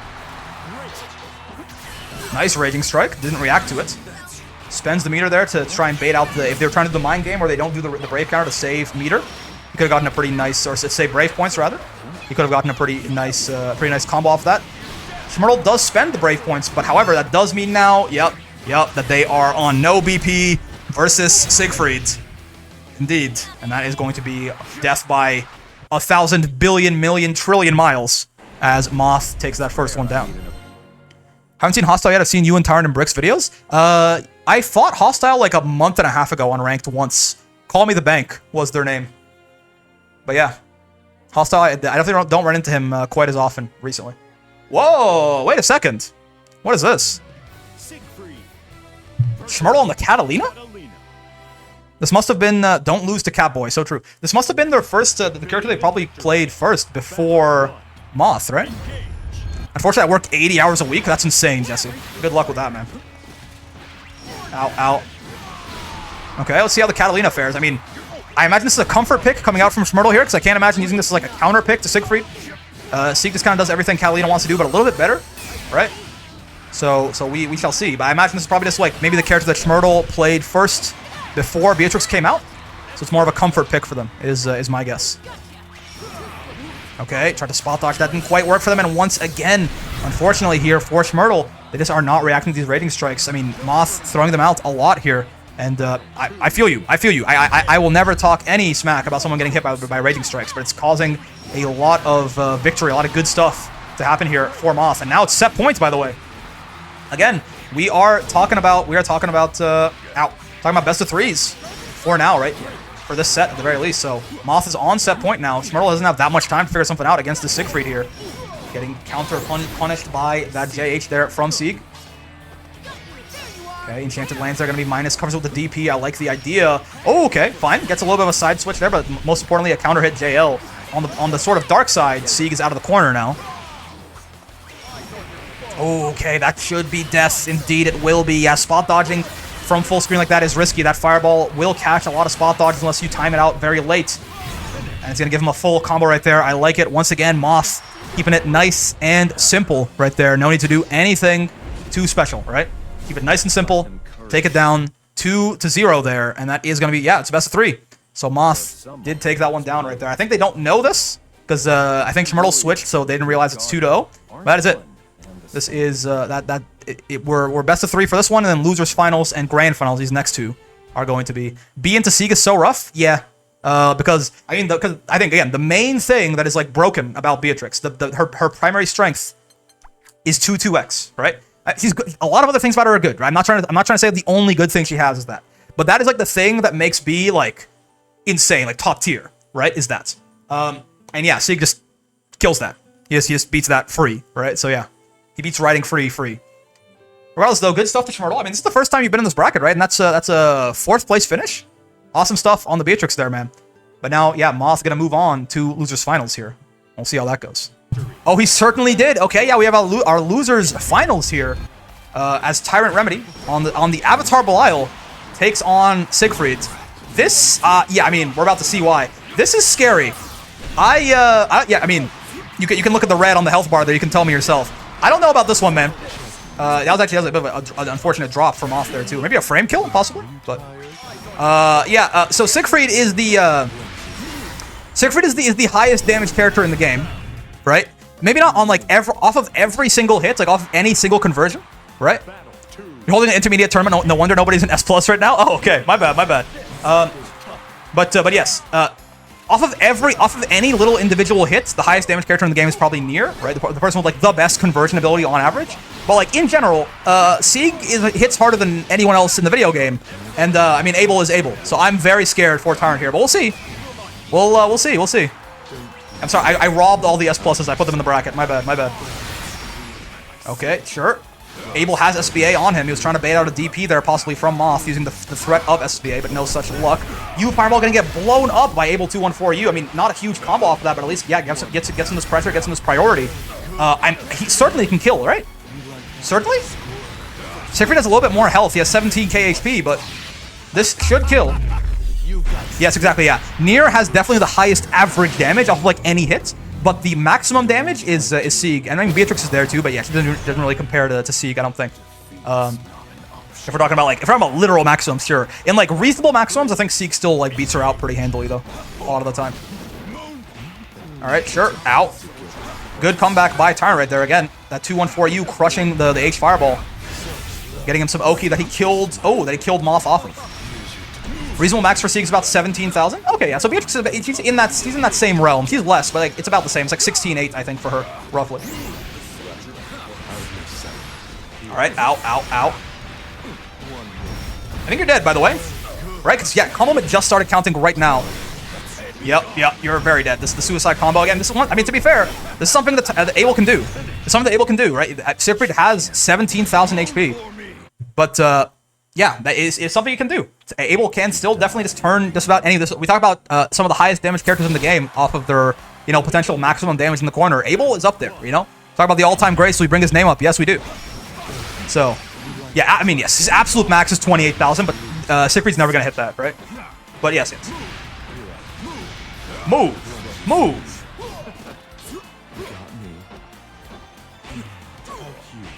He shouldn't? Yeah. Alright, fine.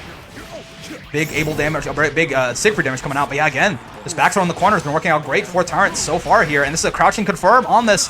I think Moth is dead. For real. Again, he just got launched. Huh? Oh, no. Goes for, oh, I see. I like the, I don't know if that was, ooh, no. Wait, that could be a problem. Yeah, if you count Abel's own damage, he's the highest damage character in the game, yeah. Again, I think the funny part is, even if you do count that, I think Sieg's theoretical max is still higher. Yeah, you can't roll that, unfortunately. You gotta spot dodge it pretty late on there. Okay, hold on. This is set point for Tyrant potentially here to get back into... Or sorry, no, it's not set point. It's a best of 5. So at least Tyrant can go up 2-0 here potentially if he takes this round down. I don't think so. Sieg Absolute almost TOD table twice. Yeah, exactly. So even with Avatar's damage counted, Sieg's like theoretical maximum is still higher, which is funny. But it's not really relevant to anything, right? It's just a funny thing that statement is true. Okay, big damage coming out with the U-Flight Ender here. Moth, I mean, 1 hit away from death for sure. Any good starter here. Okay, fine. Nice spot dodge on the U-Fireball there, wasting Moth's meter. Okay, DP, you know, could have been worse for Tyrant there for sure. Not going to react to that Raging Strike, though. Let's see. Okay, doesn't mash on Wake Up, but gets, ooh, counter hit there. Not going to fully convert off of it. Is Tyrant there. Could have gone into a Raging Strike or something, but in the heat of the moment, couldn't quite figure it out, but it doesn't matter. Because if nobody got me, I know 2-1-4 you got me. As he goes up 2-0 now. Long road for Moth to come back from this one. We'll see how this goes. The DP was meant to be 236M? Yeah, okay, I figured he didn't just mean to DP in neutral, but yeah, what happens? Moth is so good at weaving Raging Strikes into his pressure. Yeah, I mean, nobody has spot dodged a Raging Strike from him just yet, so he's doing something right. Yeah, again, spot dodging against Siegfried Rekka, not really a safe option, right? It loses to everything except the big overhead flippy dippy there. So I would not recommend. Roll is at least a little bit safer. In general, I respect the 6-6H round start. Yes, the absolute madman. In general, I just recommend down back probably against Siegfried Rekka. Nice spot dodge on that though. So spot dodge definitely a good answer there. Okay, the clash, the Granblue. Okay, it took 3 for them to realize it, but they did get to the Granblue eventually there. Oh no, yeah, and you are very dead. I mean, let's not even mince words there, right? It's a DP punish in the corner on like 25%, 30% health Avatar against Siegfried. No need to talk about it. Okay, well, I mean, if Moth can make this comeback, this reverse 3-0 here possibly, it starts like this. Okay, 2H getting whiff punished though. Crouching confirm on that Goomba Stomp 2 means that he can actually extend this combo a little bit further. 6XL. Brave counter, I like the idea from Moth. Has been getting blown up in the corner by Tyrant on this Abel a lot, so just doesn't want to deal with it. He's just gonna bet his life here that he can kill. Ooh, nice, nothing done out of the Rekka there to bait that DP. Good stuff. Okay, sure. I was gonna say he's been dying in the corner against Abel anyway, so he might as well use his Brave points aggressively and then try to just bet on himself that he can kill Abel exactly like this. Bet that he can kill Abel before his lack of Brave points catches up to him, right? And it works out pretty well there as Moth takes us his first game in the set. Signs of life, he's on the board. He's trying to get, obviously, a reverse 3-0 is a tall task, but Moth has been looking pretty good on the Siegfried, so. Twice today, people have matched after 2-1-4U and hit me. How? Bottom 1 character, man. I don't know what to tell you. It is just kind of how it goes, unfortunately. Yeah, Siegfried H projectile just winning straight up there. It does happen. Oh my god, 2 H's. The command grab there. This is, yeah, oh my, this is so much damage for getting 2 H'd. Dude, Vayne, who? People telling me like, oh yeah, you know, Vayne's not that bad. His anti-air damage is crazy. This guy doesn't need, he doesn't need to have the rest of his kit gutted for his anti-air damage to be, I mean, again, comparing anyone to Siegfried is unfair, right? But like, yeah, goddamn, that was a lot of damage. It's on Abel too, it's on Abel, okay, it's on Abel. That was a hell of an anti-air conversion. Good stuff from Moth. He could also still die here. One more hit from Tyrant here just kills Moth. This kills the crab. SSBA is a threat here. Okay. No. Not dead again. SSBA. No. DP. You're dead as hell. Yeah, not chip. Punishes him with the SSBA too. Wanted to make sure he just got that statement in there. Wanted to get the beat drop. Wanted to make Moth shit his pants. As now Tyrant goes up to set points here. Potentially in the set. Again, winner of this goes on to fight Haku in Grand Finals. It's a tough task, especially again, Tyrant was sent down here by Haku. We'll see how he can possibly adapt if he takes this one. It's not over yet, though. Moth is not in a great situation right now, to be honest. Thrown into the corner here. Got to survive this able pressure. Okay. Yep. A Brave counter would be a great idea right now. Okay, or just back throw. Never mind. He's looking a lot cooler now. Looking a lot better off.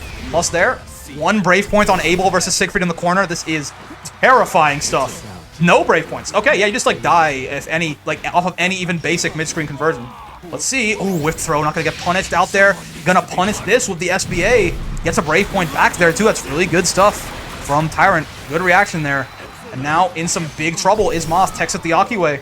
Oh, this is scary, man. The fireball's not quite going to reach the top end of the flight right there. And a conversion, solid conversion from Tyrant in the mid-screen right there. Off that far L. Incredible stuff.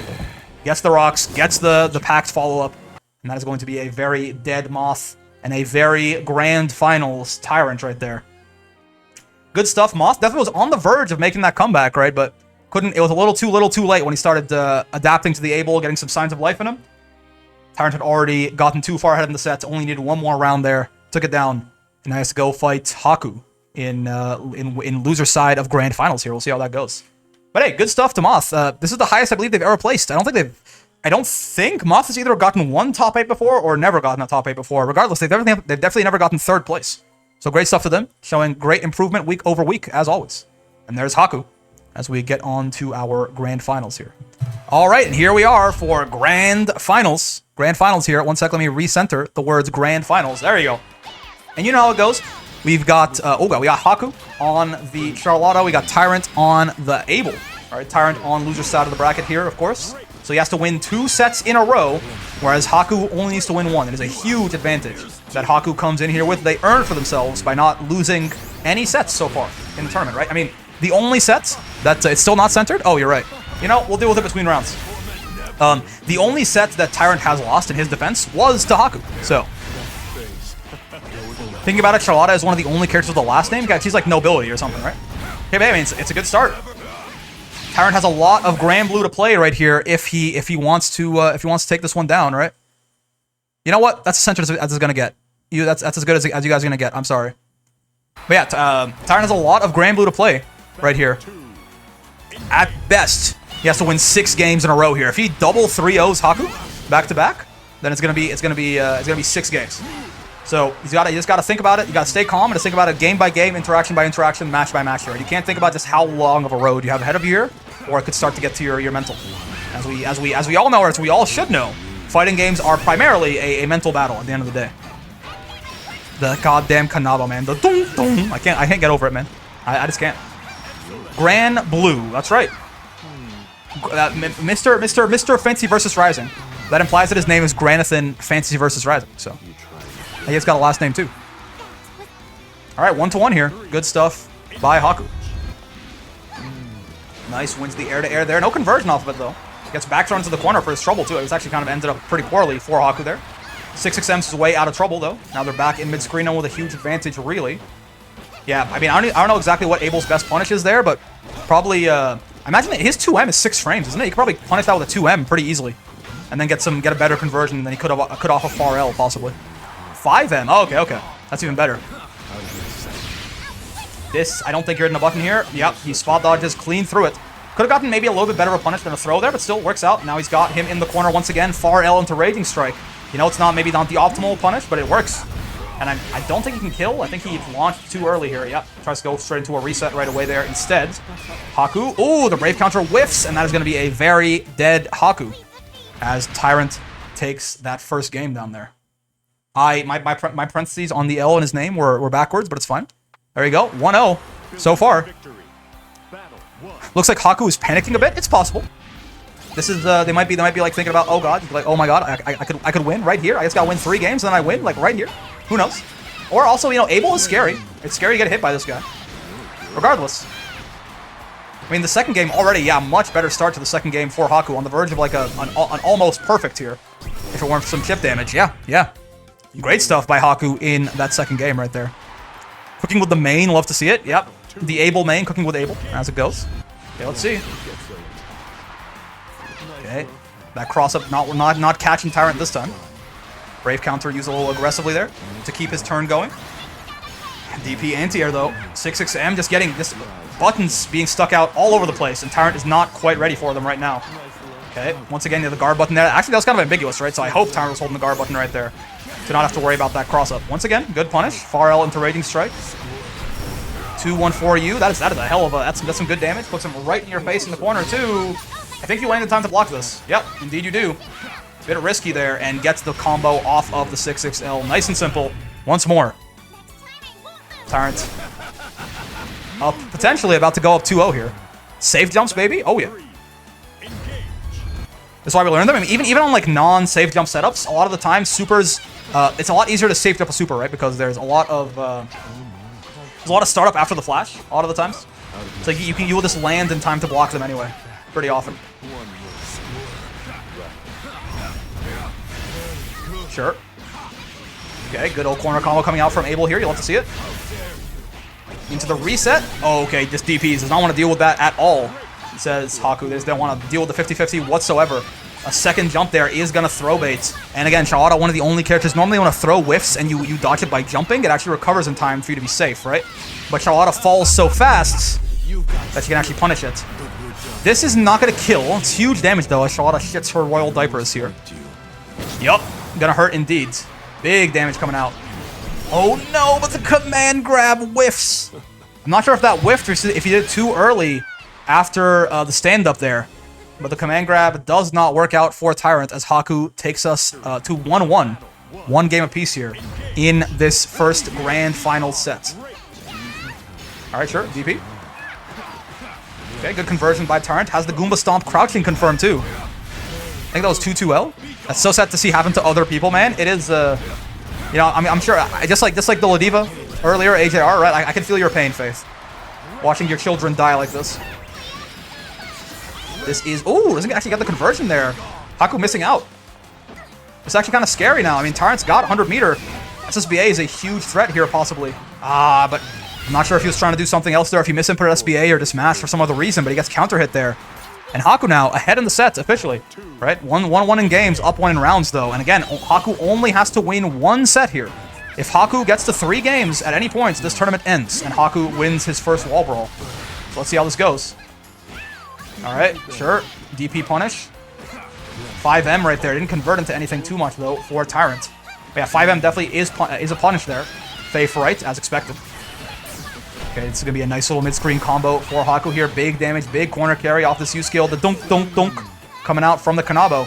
Now you're in the corner against Charlotta. Good punish, though. Fine. Raging Strike to convert it a little bit further. 2-1-4-U. We've seen Tyrant do this a couple of times before. He likes this.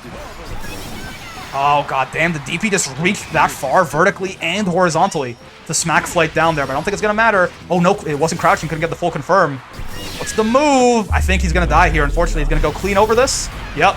We saw this exact same thing happen in their set earlier, right? Haku DPing on Wake Up just goes clean over and behind Abel SSBA right there. And that's going to be 2-1. Haku potentially on tournament point with this next game here. Let's see. Tyrant does not have a lot of time left to adapt and figure out the Charlotta here. I mean, definitely is going a little bit better than their first sets, but he's running out of time.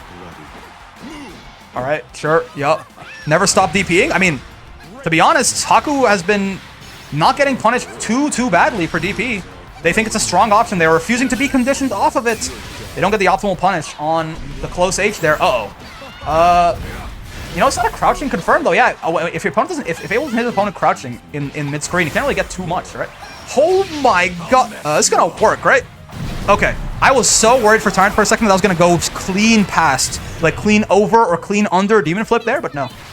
You see how much damage that throw did to Abel? I mean, it's, to be fair, it's like 3,750 damage on such a small health bar. It fucking better work? I know. I was just worried, okay? I don't have a lot of faith in Abel as a character, so I was just worried for a second that would just whiff over Demon Flip clean, but no. Alright, hold on. Tyrant looking pretty good here so far. Ow, ow, ow. Sure, SBA, not SSBA. Exclamation mark Belial doesn't really count. He doesn't do it quite as... You know, Avatar doesn't have it like his non-transformed form. He transforms and gets weaker, unfortunately. Able SBA is air unblockable, and SSBA is ground unblockable. That's right, yeah. It's a 50-50 you can hit you with there. Though, to be fair, I mean, if he thinks you're going to jump, he has better punishes he can do. Foreplay's over. Okay, sure.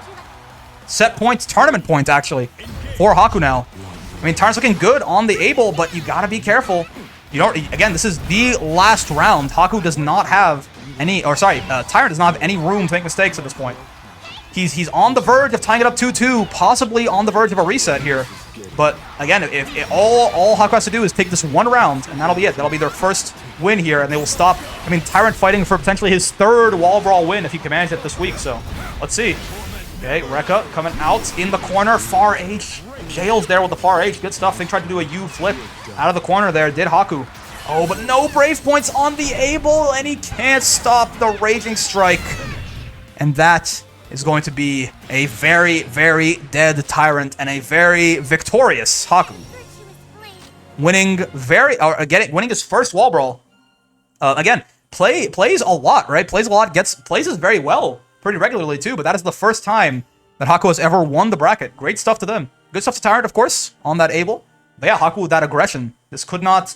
Tyrant had some ideas to try and stop that, right? But couldn't quite put the brakes on Haku. Couldn't get Haku to sit still and respect his pressure. And yeah, it works out in great way for Haku there as they take that bracket. Incredible stuff. Let me mute the stream. Oh yeah, you don't want to hear me twice. That's a good point. Yes. Yeah. How's it going? How you doing? Can you hear me all right? Yeah, I can hear you all right. Awesome. I've been very nervous, because this is my first fighting game. Oh really? Awesome. Yeah.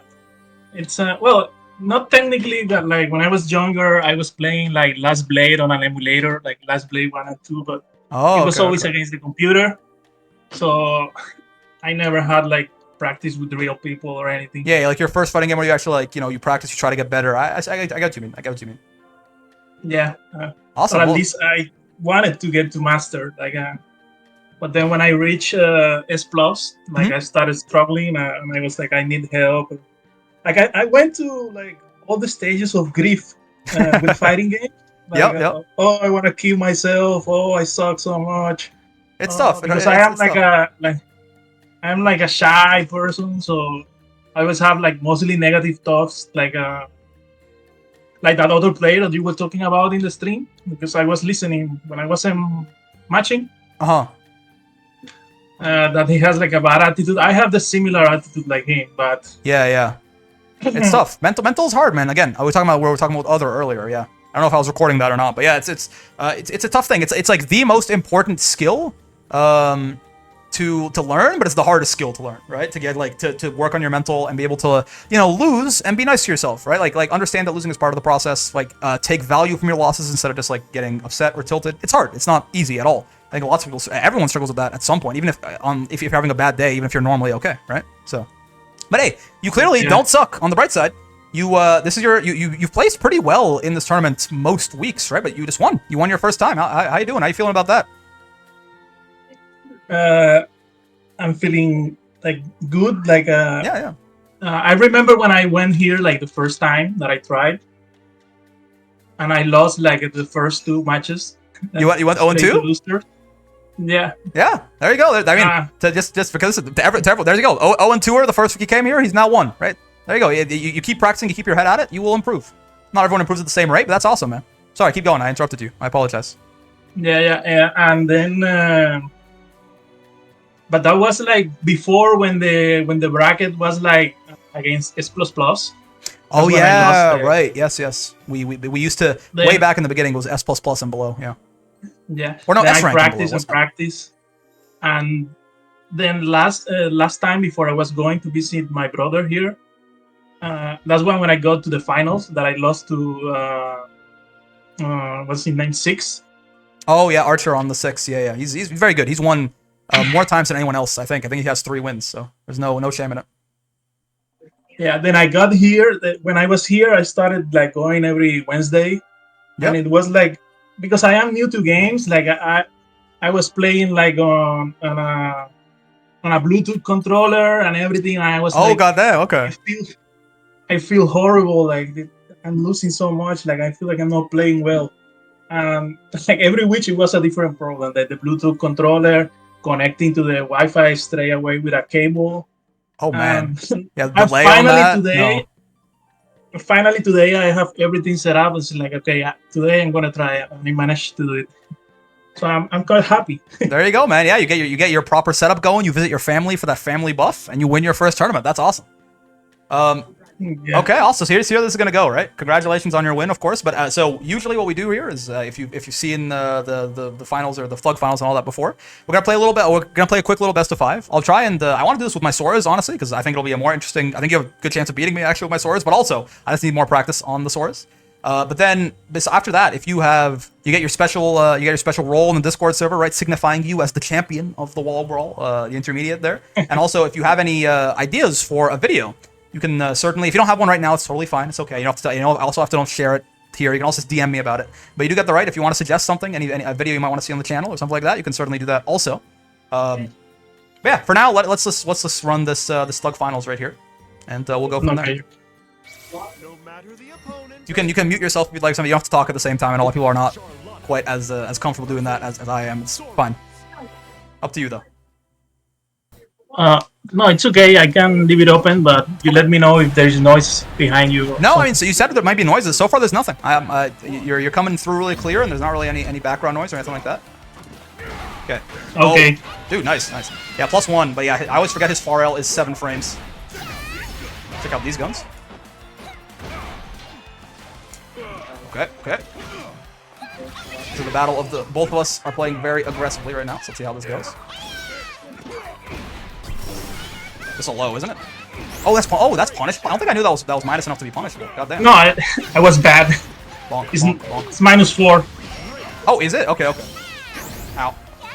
I thought I did close M and I thought it said punish, which means it should have at least be -6. I think. Maybe. I mean, I'll take your word for it though. You know the character more than I do. Nice. Bonk. Hit.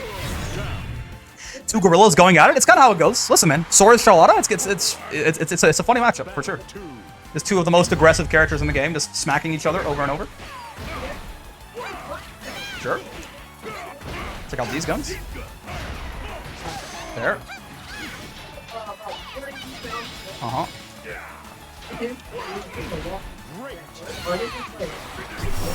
Oh, I thought you were gonna hit a button there. Understandable. Ah! He did nothing.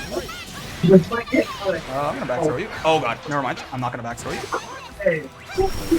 Sure, at least I'm out of the corner, I guess. Oh god, I got caught by that. It's not good.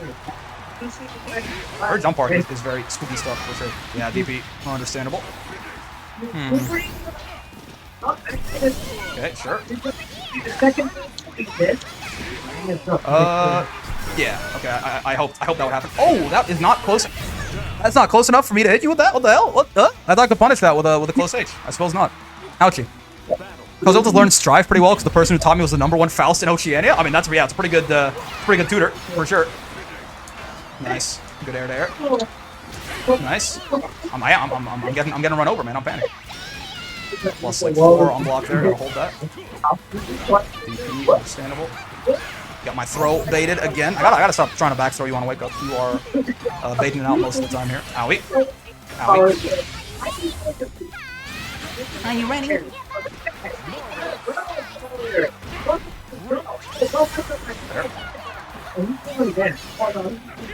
Not that minus. Fair enough. Yeah, it's only like -8 or something. Can't kill you off of this, but I can get you pretty close, I guess. Good brave counter. I'm almost in chip here, which I don't like.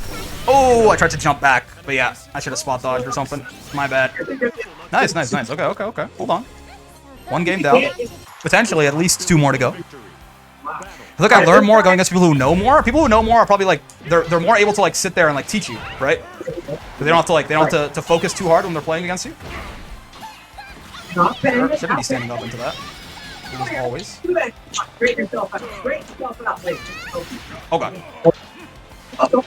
Should have blocked that on the way down. Happens. Check out these guns.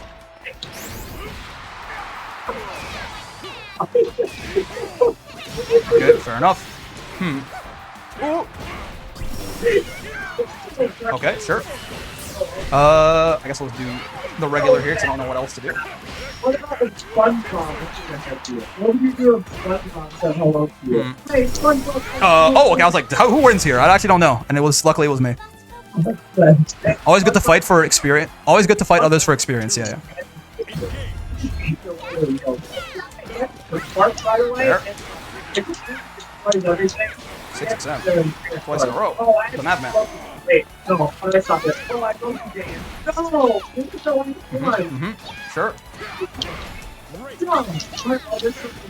I don't know what my... Oh, I'm in close L rank there. Okay, I could have gotten a better punish. That's fine. I was not aware that I'll be in close range there. Probably close M-Bat, though, in that circumstance. Oh, nice air throw. Goddamn. I thought you were going to try and just regular air dare me. Okay. Ow. This is a problem. I would call this a problem. I would call this a little bit scary, for sure. Oh, okay. That was just a hard... He doesn't have an S. He doesn't have SSBA. Oh, God. It's install. What am I doing? I forgot he doesn't have an actual SSBA. I just wanted to combo into that. Oh. Oh, God. Oh, Moth. Wonderful.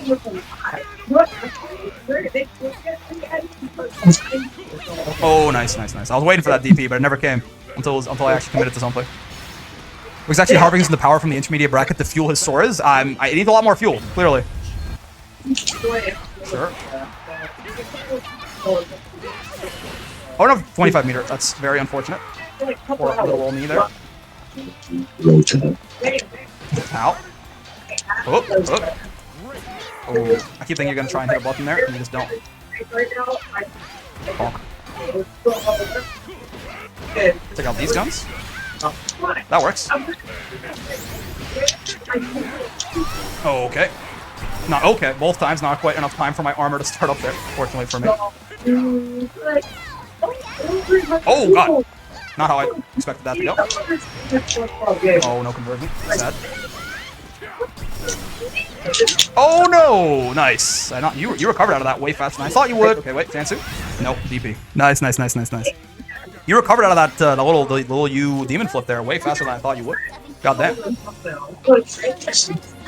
I'm sorry, I'm not talking too much because no, you're good. I'm you're like good. That's fine. That's fine. You can when I concentrate, you cannot speak. That's totally normal. That's fine. I don't blame you. I'm just commenting on what I'm seeing here for myself. Sure.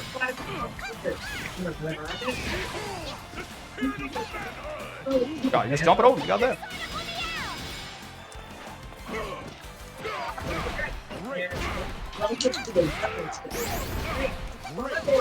Okay.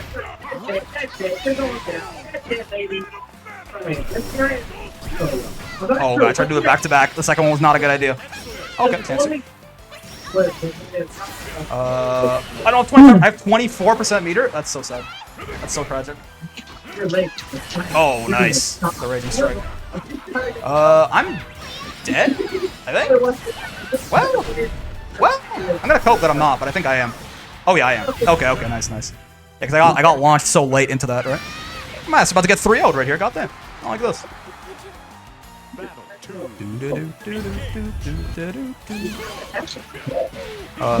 Bonk. This, I forgot to tell you about it. This little Kanabo that you're rocking right here, the bull bonks are so funny. I can't get over it. And the sound is new. They added it in the update. I didn't make that noise before. I thought, because I do not remember hearing this before. I guess that's why, yeah.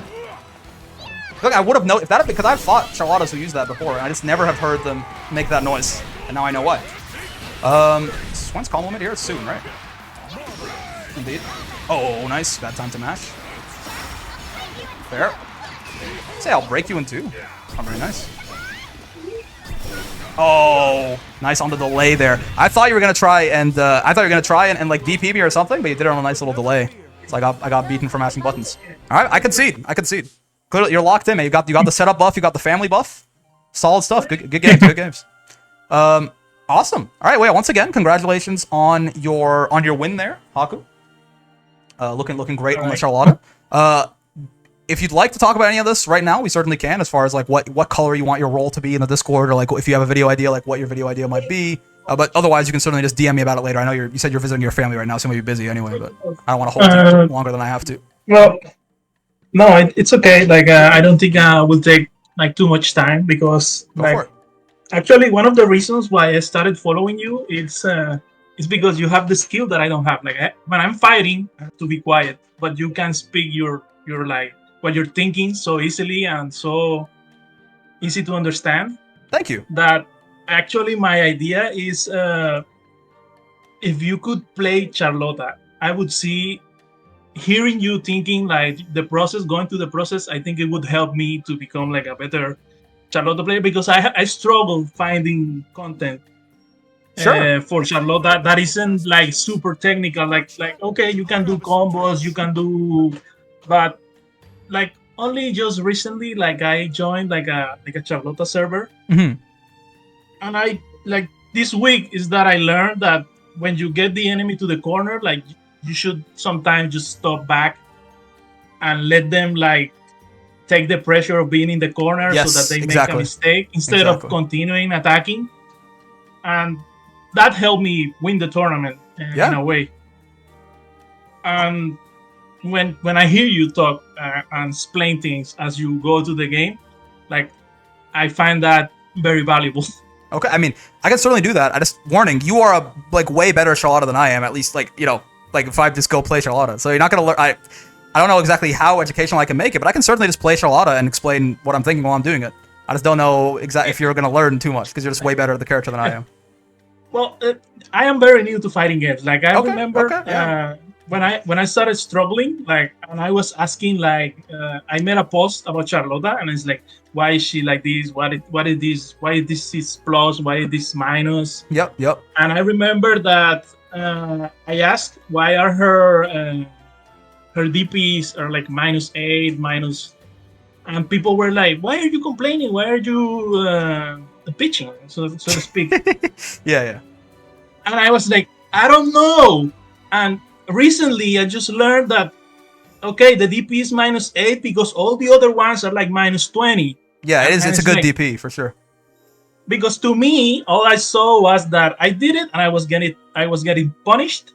So if the other with the -20 did it, he was also getting punished. So to me, there was no difference. Yes. But now I understand a little bit more. So it's part of the like I don't know, growing up as a player, I guess. Of course, yeah. I mean, people forget. A lot of people, I think, that like, yeah, everyone has to start from like knowing literally nothing, right? And then you slowly build up from there, right? So yeah, not just like it's totally normal to ask questions. People sometimes are not like quite very nice at answering questions, but asking them is a very important part of learning. Even like at every level, even if you're a master for a year, it's still important to ask questions about. You don't know everything. It's impossible to know literally every single thing about the game. So asking questions is always good. Yeah, I can certainly do that. I can play some Charlotta and like explain what I'm thinking as I go. And also, I mean, some good news for you. I'm kind of doing this thing right now. I'm trying to get the whole cast to master eventually. It's gonna take a while, but I'm doing Suarez right now. I think I want to do Vasaraga after that. And honestly, I think Charlotte seems really fun. I think I'm going to probably do like a whole extended series on her, like getting her from S+ all the way up to master. Whenever I get the other two done. So that could be good for you too. But yeah, in the short term, I can definitely just make one video playing her and explaining my thought process. It's totally fine. I hope you find that educational. I just don't know how much I'm gonna know that you don't. But we'll see. It's okay. Any color preference for your special? Your name's gonna appear differently in the Discord or anything like that? Do you care really, or should I pick one for you, or up to you? I don't know. Like I like could be something like a bright orange, green, or pink. Ooh. Any bright color. Bright orange sounds cool. I don't think anyone's ever. Yeah, sure. We can do bright orange if you'd like. Sounds good. Yeah, that should be fine. Yeah. All right, awesome. Well, congratulations once again, Haku, looking really, really clean on the Charlotta today. You beat my ass in the Thug finals too, so it's just W's all around. Any last words for all your adoring fans here? Congratulating you in the Twitch chat, or anything else you want to say before I kick you out and end it here? I would say that even if that's my strategy, which is a horrible one. But even if you're doing like bad, do not give up. Like. Last week I lost. I went back to S5, and this Saturday I spent like the whole Saturday evening going back to S+5. I just when I struggle, since I don't know, I just brute force it.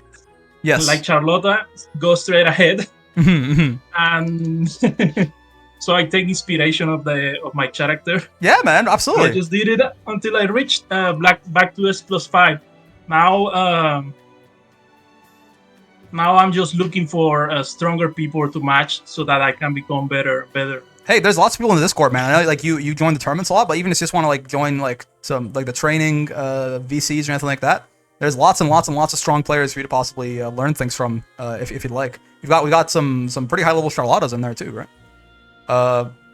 Yes, that's what I plan to do.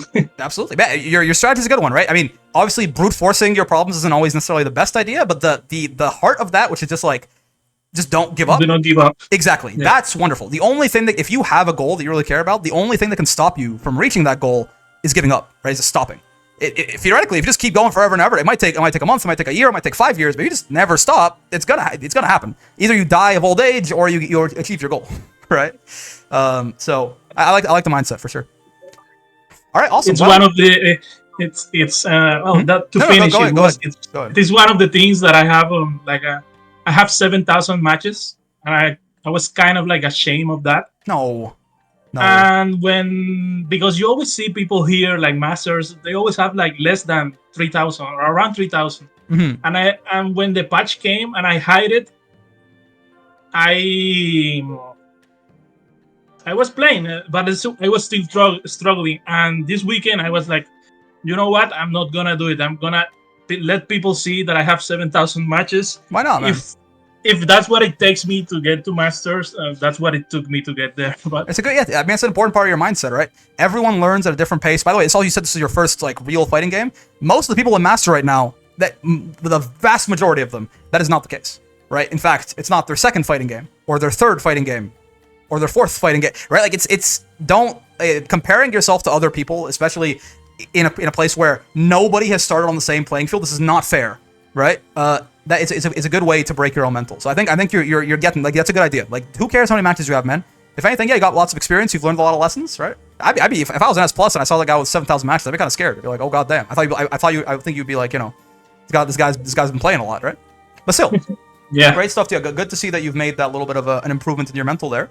And yeah, congrats once again, man. And have a good day, I suppose. Thanks for coming on. Thank you. Hopefully, I can get to S++ and get in the open tournament. You can join the open, right? You don't have to be S++ to join the open tournament. It's open to everyone. It's just that, yeah, there are S++s and masters in there. So if you are like an S rank or something like that, it could be a little bit scary for you. But if you want to join, you certainly can. But yeah, if you join S++, what happens is you can't join the intermediate anymore, right? Which we'll be sad to see you go, but it'll be a cool accomplishment for you regardless. So I hope you get to S++ also. All right. All right, man. I will see you there then. Yes. Have a good day. Thank you. See you later then. Yep. What a guy. Good conversation. Honestly, I didn't expect that, like, a whole, like, full conversation about, like, you know, how to deal with your mental and how to deal with, like, the learning process and how it can be kind of tough and take a while and you lose a lot more than you might want and things like that. But that was a good conversation, I think. Great to see. Haku winning his first wall brawl there, beating my ass in the Flug Finals too. But yeah, that is going to do it for this here video.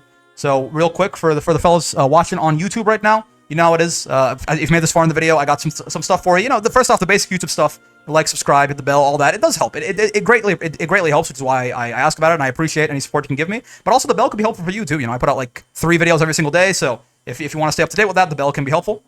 Besides that, there's a link in Discord. This one's more for you than for me, to be honest. There's a link in Discord to there, link in description, rather, for the Discord if you want to come by, join, learn about the video game, practice, talk about things, just make friends. People talk about card games and gacha and art and everything in there too, so I think I'd encourage you to join, but just be nice or I'll shoot you right in your stupid head if you're not nice.